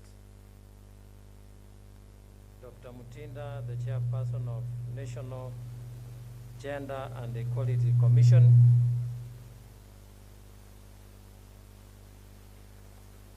Members of the UMB who are here, deans, directors, lecturers, students, invited guests, ladies and gentlemen, I welcome you to Egerton and this event celebrating gender. We are here today for yet another Gender Awareness Day that we at Egerton celebrate each year on 17th of October. Only that it was yesterday, and we say that we'll push it forward, back one day so that we are able to celebrate it today. The Gender Awareness celebration is the outcome of the global 16 days of activism, which originated from the first Women Leadership Conference in 1991. The day is used as a public forum to, 1, raise awareness on issues that affect women in society, 2, celebrate solidarity of women around the world, 3, pressure state actors and non-state actors to implement strategies and policies that are gender responsive and inclusive, thus leading to gender equality. This year's theme is Women in Leadership, achieving an equal future in COVID-19 world. I think we should say post-COVID-19 world. But from where I am, I can see it continuing beyond our age. Ladies and gentlemen, this day is not about women asking for increased leadership rights from men as widely perceived in the society.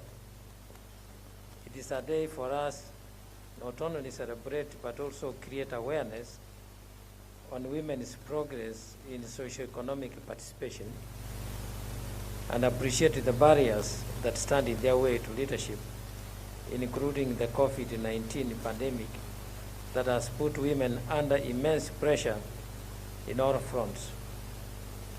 The day also allows us to advocate and stimulate public debate on why gender equality is key for the advancement of women in leadership positions in our society. In Kenya, the ideology of African socialism, as stated in sessional paper number 10 of 1965, it was hoped that we could bring about equality between men and women as soon as possible through their participation in national development. This unfortunately did not happen. Since then, our society has gone through a lot of changes. These have included a lot of activism,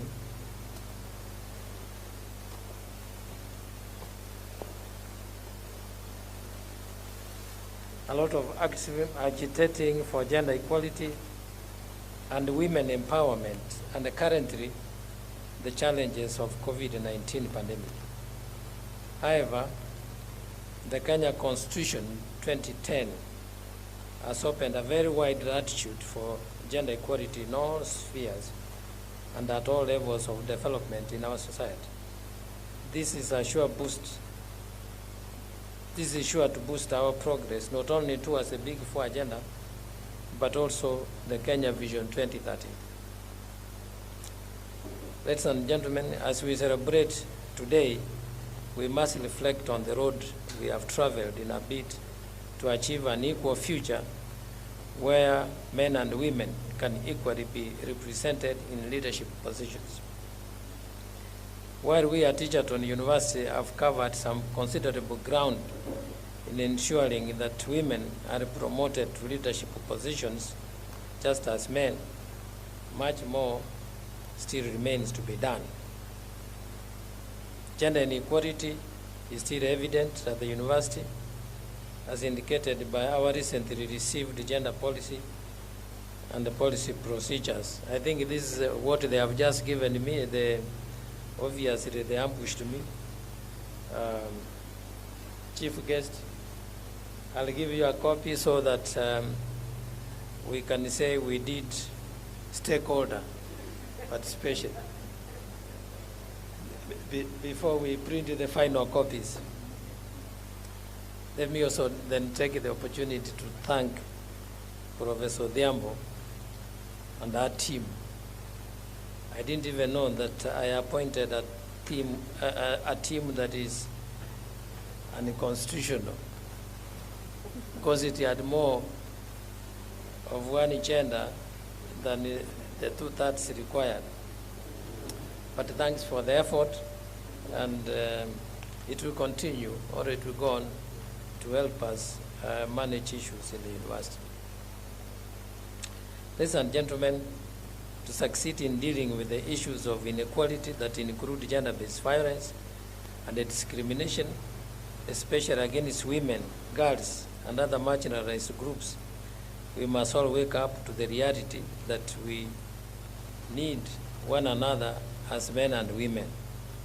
We must put more effort in building the capacity of our men and women at the university to help them appreciate the importance of gender mainstreaming as gender equality development.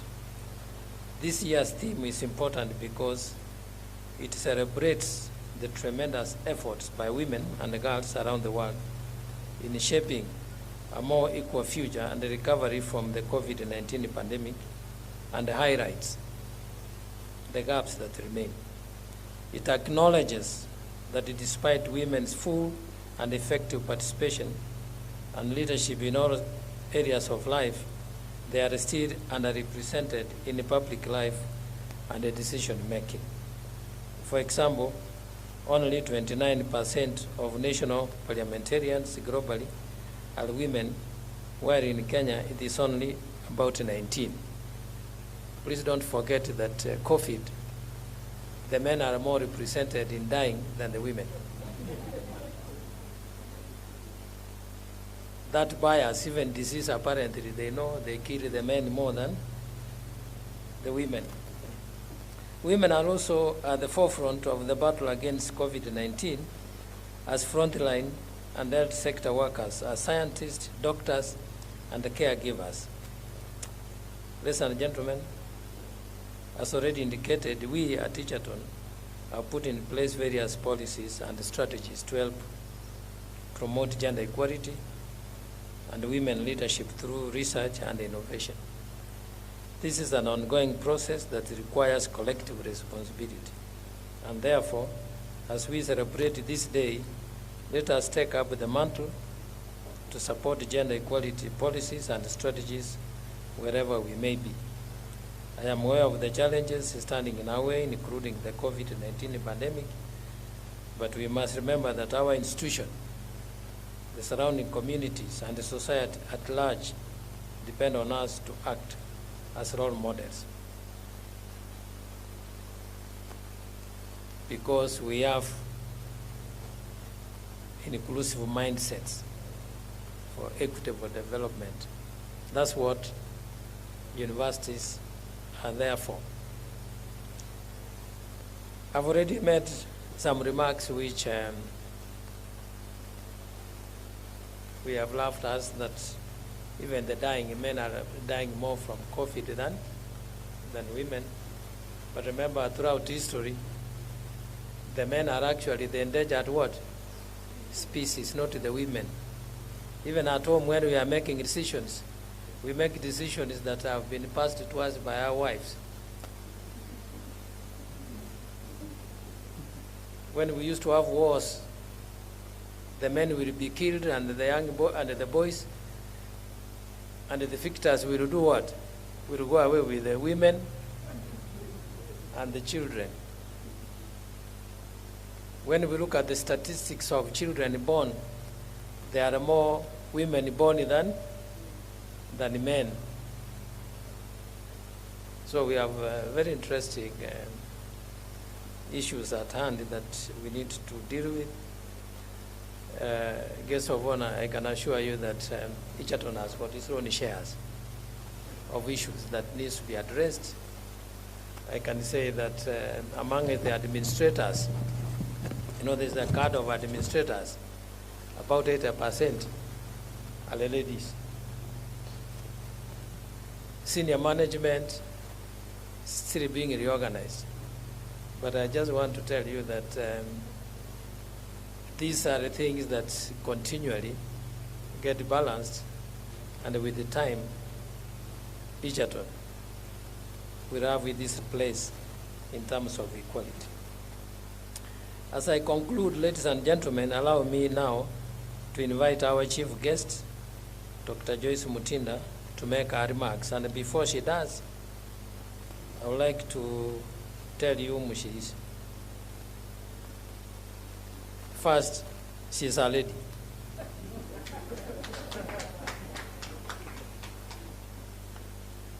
Her name is Joyce Mwikali Mutinda, who is the chairperson of the National Gender and Equality Commission. She's an accomplished educationist, gender analyst, certified professional mediator, quality auditor, training consultant, and a monitoring and evaluation expert. She actually told me this morning that she is also a female activist. She holds a Doctor of Philosophy degree in Educational Management from Mwikali University in Uganda, and a Master of Arts degree in Gender Analysis in Development from the University of East Anglia in UK, and a Bachelor of Education degree from the University of Nairobi in Kenya. Prior to her appointment as chairperson, Dr. Mutinda was the chairperson of Rongo University Council. So she understands university settings. And therefore, that's why she is feeling very at home here. Throughout her career, she has served in over 15 public institutions in the education sector and the civil service, and undertaken numerous local, regional, and international consultancies. Dr. Mutinda has published several books, research papers, and reports, and is a respected training consultant and facilitator. She has attended many national, regional, and international high-level conferences, seminars, and workshops, where she represented the country in various capacities. At the community level, she has served in various capacities in the boards of management of various educational institutions. She has also held leadership positions in various associations. Dr. Mutinda is an avid reader, so she'll have a chance to read our policies, and a writer. She cherishes mentoring the youth, motivating the girl, child, and women, conserving the environment, and advocating for uptake of renewable energy. And finally, she likes singing. So, and you can imagine, knows best, Nizire Sazamani. Dr. Mutinda, it's now my pleasure to invite you to come and make your remarks. Thank you very much.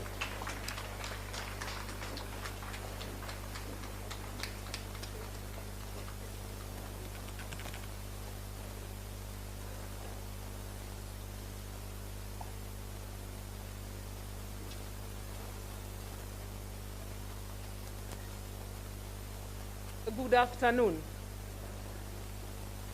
I think a lot was said, but what our good VC didn't say is that I am a grandmother. Isn't that a good role? I am a grandmother, I am a mother-in-law, I am a mother, a wife, and he said I'm an activist. I'm actually a gender activist and a feminist, and I have no apologies for that. But since we have to do protocols, including COVID-19 protocols, allow me to do what I was requested to do, including removing my mask. And it is not one of the best, but I will show the light. The Vice Chancellor, Professor Isaac Kibwage. And somebody is saying they have looked at my mouth and it is different. Please let us be upstanding to congratulate Professor Kibwage for being the 6th Vice Chancellor of Egerton University. Please clap for him.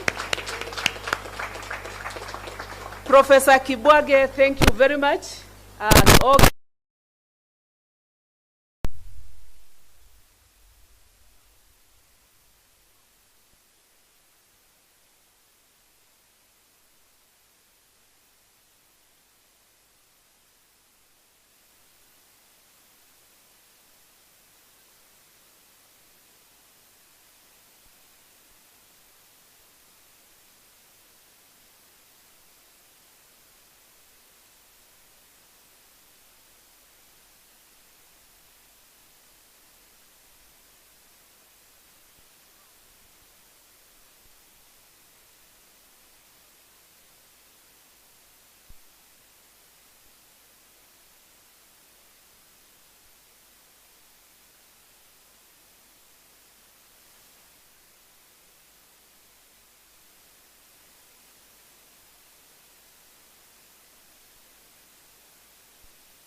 I'm really excited. I almost wanted to do a catwalk.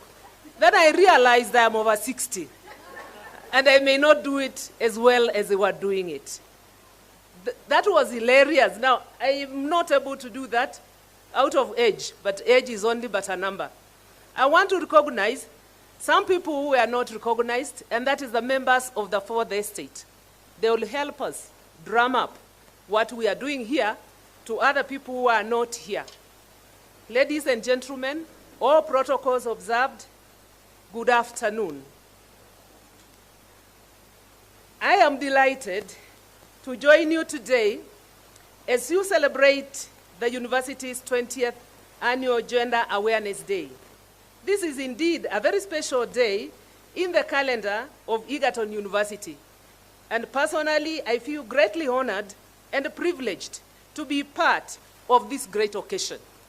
And because of that honor, I decided to come with several of my members of staff. And I have two from this area, the people you can run to, I will ask them to be upstanding. That is the coordinator, our Nakuru office. That is Lewis from Nakuru office. And we have, your name? Mr. Wawira from Nakuru office. I also came with 2 officers from our Nairobi office. And one of them is very near the ground, but you'll be able to see her. She can wave because she's very near the ground. Yeah, she's very near the ground. But the other one is not very near the ground. He can stand up and you'll be able to see. That is our other officer. That honor made me come with these officers. Why am I coming with them? So that they know the commitments that we are going to make, or that I will make today at this podium. Ladies and gentlemen, the last 2 decades, and you have been told from 1990, Egerton University has been at the forefront advocating for gender equality through our outreach programs. This Gender Awareness Day is one such outreach event.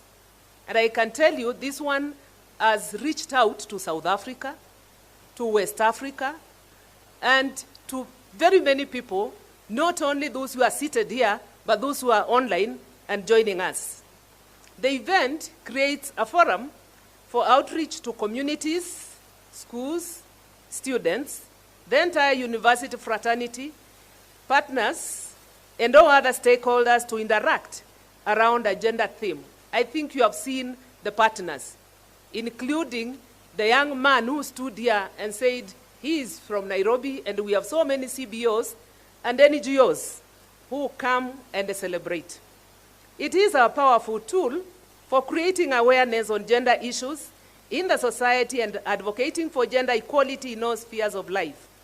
We must therefore use the occasion, or an occasion such as this one today, to educate the public on gender issues of concern, to mobilize political will and resources to address local and global problems, to bring together people of every gender, age, ethnicity, race, and religion to drive actions that will create the gender equal world that we all deserve and that we want to celebrate and reinforce the achievements of humanity in gender equality. Let me remind ourselves that recently our head of state was out in Europe talking about generation equality, and he made various commitments. And I just want to remind ourselves, one of those commitments has to do with gender-based violence that we have to kick out of this country by 2030. He also said, reiterated his earlier commitment that by next year, 2022, we should be able to kick out FGM. Now, looking at what has been given to our VC, I have to go back and tell His Excellency the President, my appointing authority, that I've seen Egerton University is going to come with you. They now have a policy on gender-based violence. They also have a policy on gender. And although we have not looked at these policies, we hope the policies, because we shall read them, are in tandem with our national gender and development policy that was launched in 2019, and which I would want to remind you, when I took office in 2018, I was so shocked that there was no national gender and development policy in this country. Because when I was working in the Ministry of Education, where I was dumped the girl child, we started that document with the likes of Edgar Gachukia. And I was very sure that the document was ready. When I found it was not ready, the first point of call was the office of our own CS, who is in charge of gender matters, Professor Kobia. And I gave her only 3 months, 90 days, within which to produce that policy. And I'm happy to report today that that document was taken to Cabinet, it was taken to Parliament, it became a sessional paper in 2019, and we launched this document on 21st March 2021. So we have that policy that we can go back to as we do the other policies. It is important for us to remember such things are very necessary.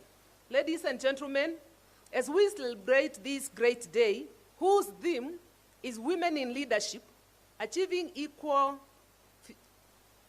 an Equal Future in COVID World, and I know you can read it, you can see the theme in this, is it a banner? The banner that we can all see. It is important to note that this particular theme is aligned to global priority theme of the 65th session of the Commission on Status of Women. I know many people call it CSW. CSW is held in the month of March every year. And the last one was the 65th anniversary, or the session, which, because of COVID, personally I had to take it from Nairobi. I had to do all the talking from my office. But COVID will go, and we go back to New York and discuss matters of interest to this world. So when I see the theme, I see we have brought CSW down to Egerton University. Now, the priority theme of CSW was women's full and effective participation and decision-making in public life, as well as elimination of violence for achieving gender equality and empowerment of all women and girls. It is also in tandem, that priority theme is in tandem with the flagship Generation Equality campaign. This campaign talks about calls on women's rights to decision-making in all areas of life, equal pay, equal sharing of unpaid care, domestic work, and an end to all forms of violence against women and girls, and healthcare services that respond to their needs. Today, I said, even if this theme was very timely, and indeed, I've just told you how it is aligning with what is happening in the world, there is something that we need to remember. We need to look at the gender gap, the national gender gap, because at times people stop me and say, you are saying Parliament is not gender compliant. What about the cabinet? I want to say it here and now. You can go and read from the World Economic Forum Global Gender Gap Report of March 2021. And in that report, somebody is asking, why are you keeping quiet? It's because I feel like crying. Our country, Kenya, was ranked position 95 globally out of 156. So you can imagine if we were making a line, we would be very much behind. But who were the people in front, particularly in Africa? The first one was Namibia at position 6 globally. Number 2 was Rwanda at position 7. South Africa, and we have a representative, was number 18. Burundi was number 26. And realize I'm calling them the way they follow each other in the African region. So if we were to say number 1 in Africa, we would be saying Namibia, number 2, Rwanda, number 3, South Africa, Burundi was number 4, Zimbabwe number 5, followed by Zambia, Madagascar, Uganda, Cape Verde, Botswana, Tanzania, Lesotho, and finally Kenya. Number 13. That is a number that I'm never proud of. If I go to a hotel and I'm given room number 13, I don't take it. So I'm not taking this lying down. When I saw that gap, and this was in March, I was so perturbed. In Africa, the only 2 countries that were behind Kenya are Cameroon and Ethiopia. Globally, these 2 countries were ranked at number 96 and 97, respectively. These rankings are indicative of the yawning national gender gap in our country that should compel each one of us to take action with a view to closing the national gender gap. I think you have heard our VC talk about the situation in Egerton University. But what is happening at the senior level, at the senior management level? I'll leave you to go and check that, because you are mandated to conduct research and you are capable of doing it. Ladies and gentlemen, during the last decade, the Africa Union has been leading the way in working towards gender equality in Africa. And on 15th of October 2010, in Nairobi, the Africa Union declared 2010 to 2020 as the Africa Women's Decade. Now, this was declared just in Nairobi, so it was expected Nairobi, having had the forward-looking strategies before Beijing, was going to be doing very well. But I've just said we are number 13. The aim of this decade was to advance gender equality. The AU's Women's Decade ended on 10th October 2020, last year.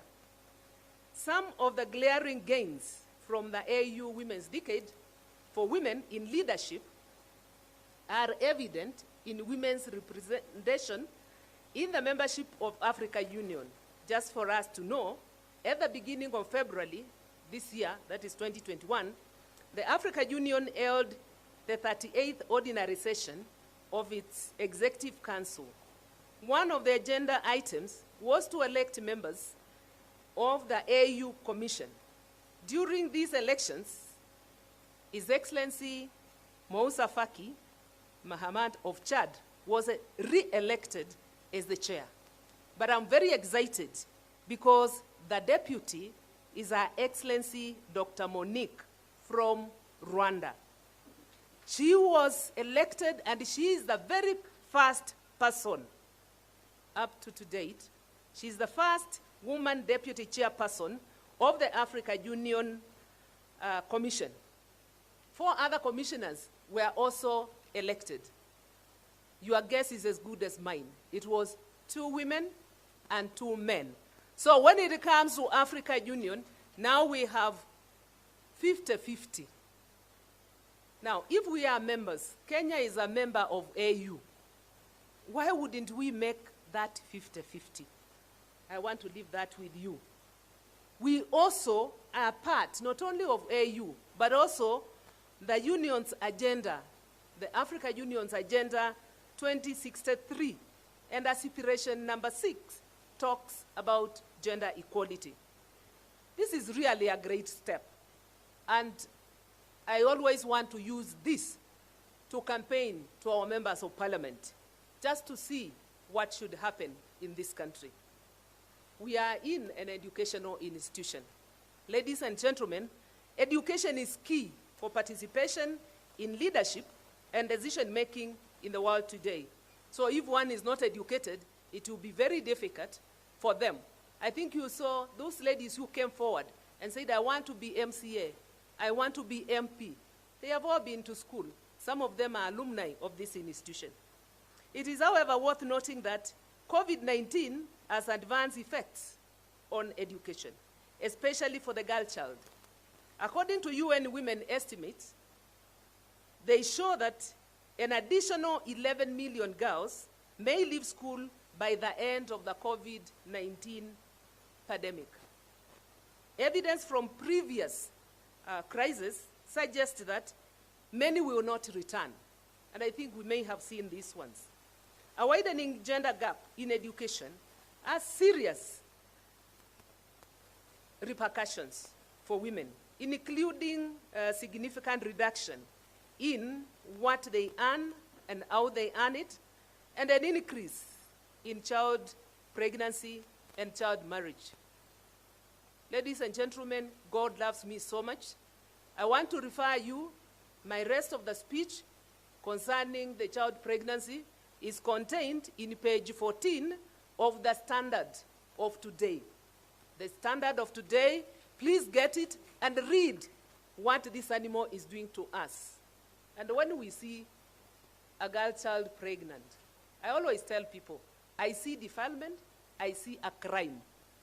So when you see this child that is not 18 years, and you see them pregnant, just know this is a crime. And ask yourself, as a citizen of this world, what are you supposed to do? I want to remember the regional coordinator of this region, Natembea, he once told the chiefs, when a girl is pregnant, I'll count it to be your pregnancy, and you have to take care of it. I felt that was very bad. I went to his office, and I told him to explain to me.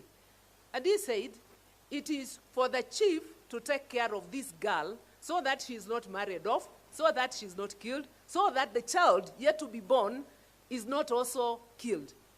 So I realized what he was talking about was very different from what I was thinking, because I thought he was just maligning the chiefs. And now I realized he was doing a good job. I understand he wants to go for another position. If I was from that area, I would give him my vote. The impacts of crisis are never gender neutral. So COVID is no exception. It's not going to be gender neutral. Economic insecurity is not just about loss of jobs and income. It is something that has a snowball effect on the lives of women and girls for years to come. Impacts on education and employment have long-lasting consequences that, if unaddressed, will reverse hard-won gains in gender equality. It is therefore important for managers of educational institutions, including the managers of Egerton University, educationists, and educationalists, to ensure that the right to education is not violated. Remember the child's rights. One of those rights is the right to education. We don't want that violated during COVID-19 pandemic. This university can lead the way by ensuring that within the communities that it interacts with, all persons who are supposed to be pursuing education actualize their dreams. So I'm hoping, VC and your group, something is going to happen, because like this event, you are reaching out to communities. Let us reach out and ensure that education is taken care of. Ladies and gentlemen, I wish to remind you that the university's Gender Awareness Day is an outreach event that has been going on for the last 20 years. At least I'm sure of 20 years. It may now be 21.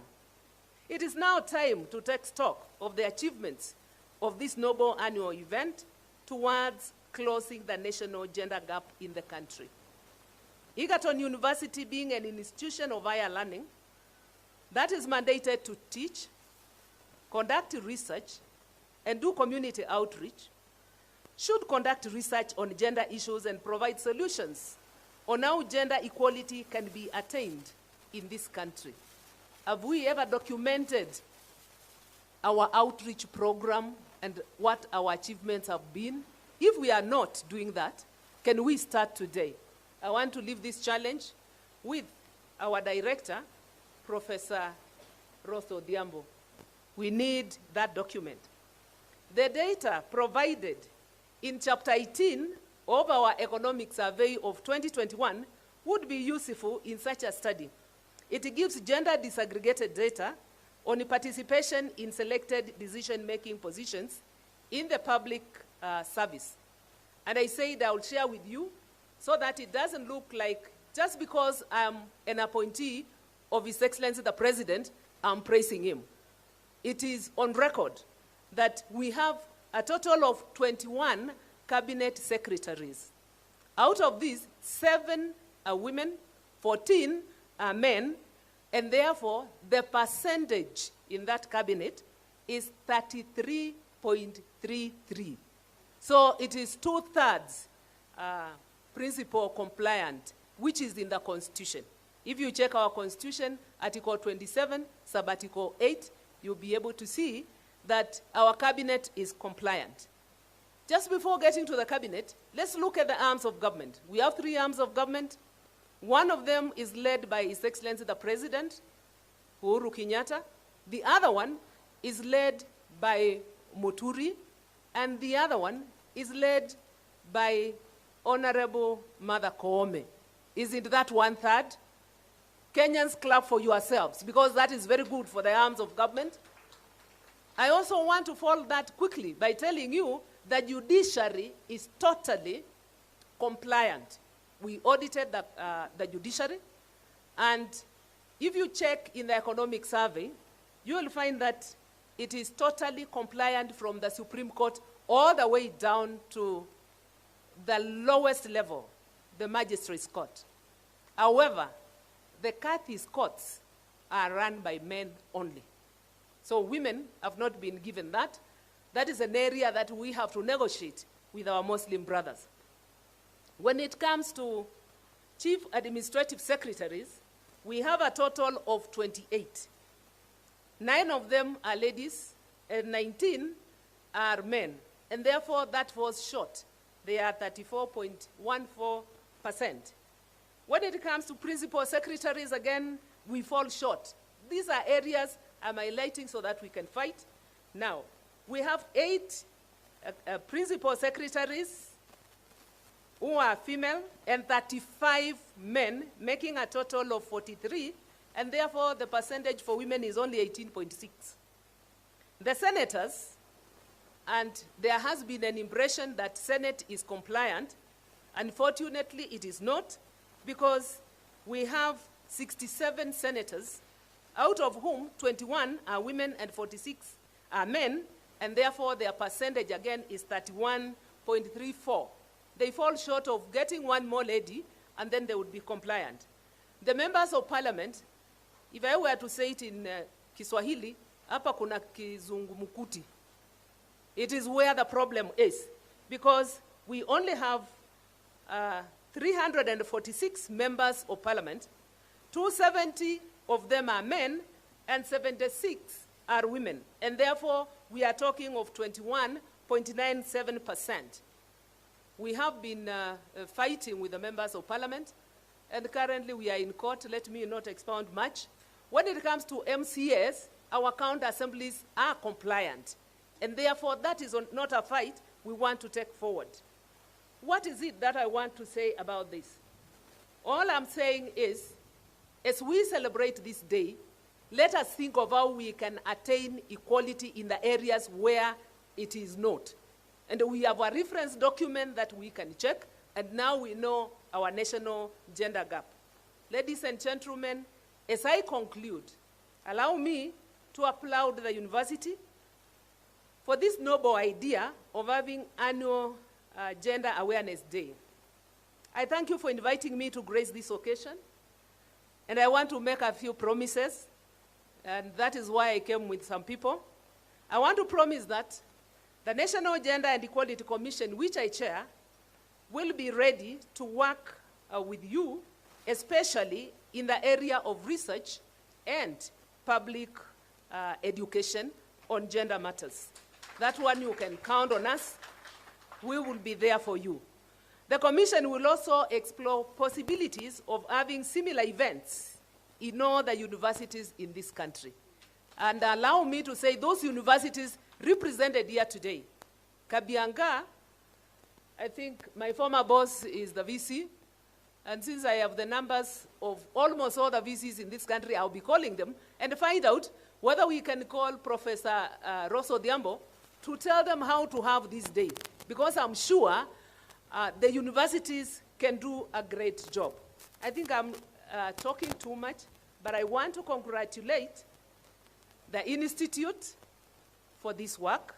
I want to congratulate the university, and I want all of us to feel happy that we are Kenyans. And I want to say, long live NGEC, which I chair, and long live Egerton University, and long live Kenya. Thank you for listening to me.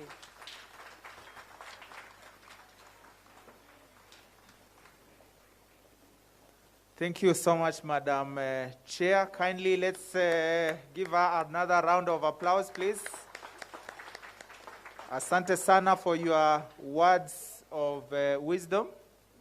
As a mother, as a colleague, as a scholar, and of course, as a patriot. We are going to be finalizing in the next 10 minutes, and I will be inviting Susan.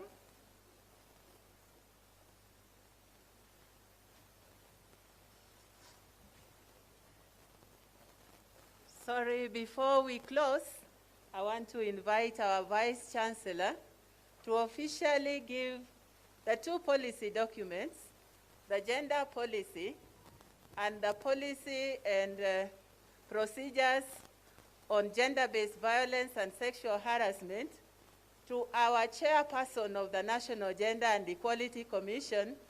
And as committee members, we are here to confess and to say that this policy was done in line with the national policy of gender and development of 2019. That was our guideline. So I'll request you to come and receive the document.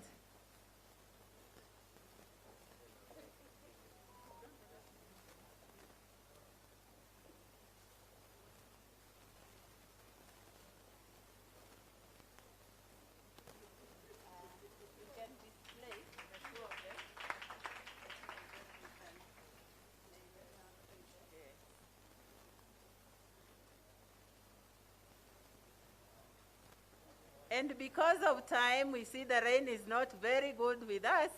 I will request Susan to come to the VC's table so that we can move on with the gifting. I forgot two important people, but God knows. We have one lady from Masai in the Faculty of Agriculture who is working on FGM in her own county. Please just stand and wave where you are. Don't know whether she's already left. Very actively involved. She's, the one who was the women rep. And last but not least, we want to thank our alumni that have been mainstreaming this for us. Thank you. Welcome, Bwana VC. Thank you very much. You know, as Egerton, we pride ourselves in production of organic honey. And since people have tended to use honey as part of the treatment for COVID, prevention is better than cure, so we like the chairperson to remain healthy. And this is fine.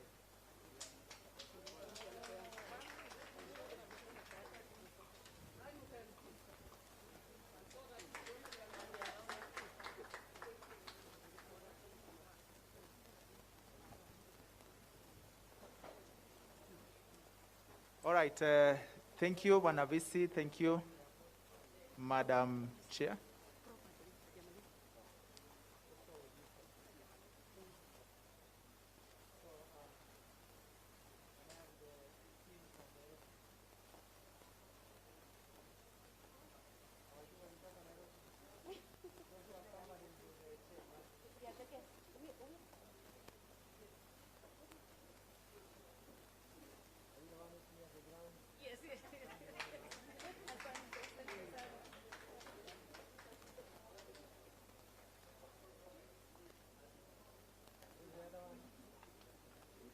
You don't have to declare this.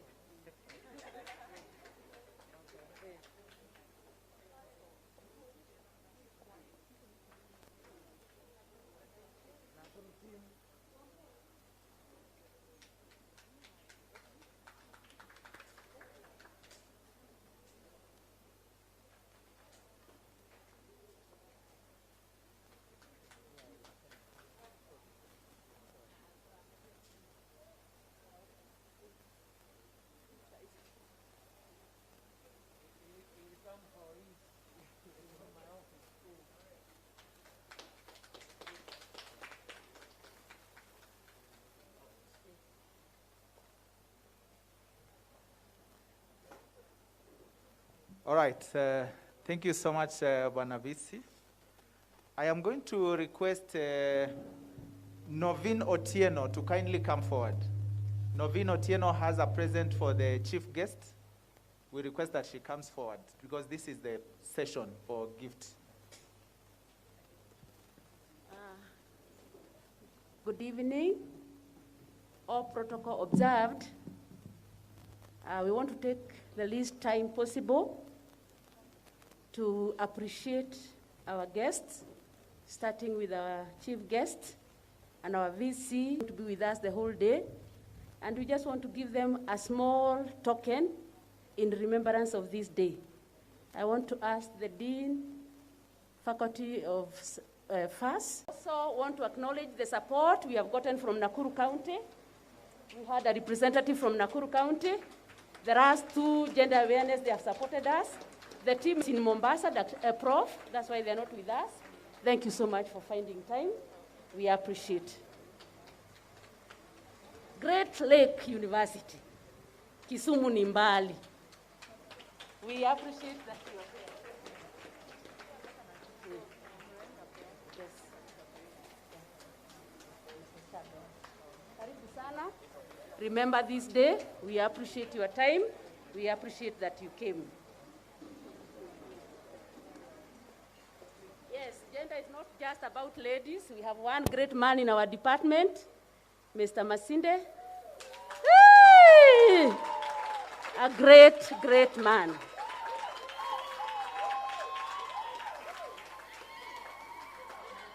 Yes.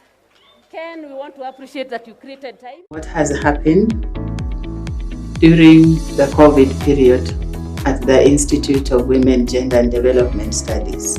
The theme for this year is on women in leadership, achieving an equal future in a COVID-19 world. At the Institute, COVID did not stop us from moving on with what we know how to do best. We continued with our activities, of course taking precaution on issues that would expose us to the pandemic.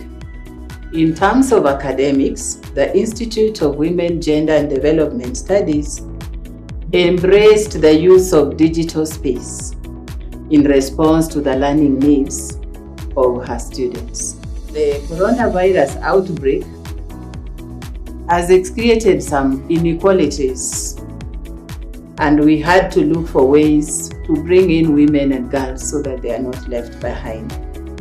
In all spheres, the pandemic provided an opportunity for radical change. Of course, I can call them for positive action so that we can be able to redress the long-standing inequalities in multiple areas, including leadership. I want to say that in our 20th anniversary of celebrating gender awareness at Egerton University, we can confidently say that we have managed to roll out our academic programs at the certificate level, diploma level, at the degree level, master's and PhD level. Some are online, some are face-to-face. And we are glad that many men and women are getting interested in the gender programs. I look forward to seeing you on Monday, the 18th, 2021, from 9 to 1 p.m. at the former Graduation Square, Egerton University Administration, so that we can be able to dialogue, exchange ideas, and share new ways of moving on and removing the inequalities that affect men and women, especially in leadership. Our chief guest will be the chairperson of the National Gender and Equality Commission. We feel happy because our working has been very cordial with them, and we look forward to this day with enthusiasm. Welcome.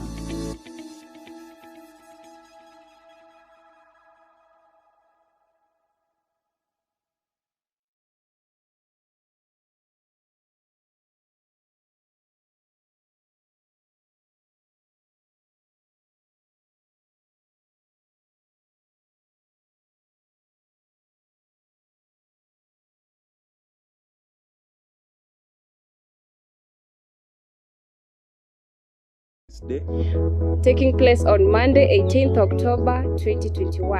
Karibuni to the 20th Gender Awareness Day, Egerton University.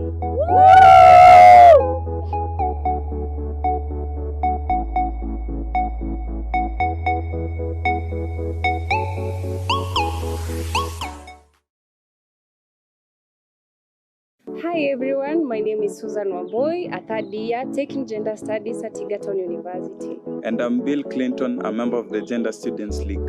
And we welcome you all to the 20th Gender Awareness Day, taking place on Monday, 18th October 2021. Karibuni to the 20th Gender Awareness Day, Egerton University.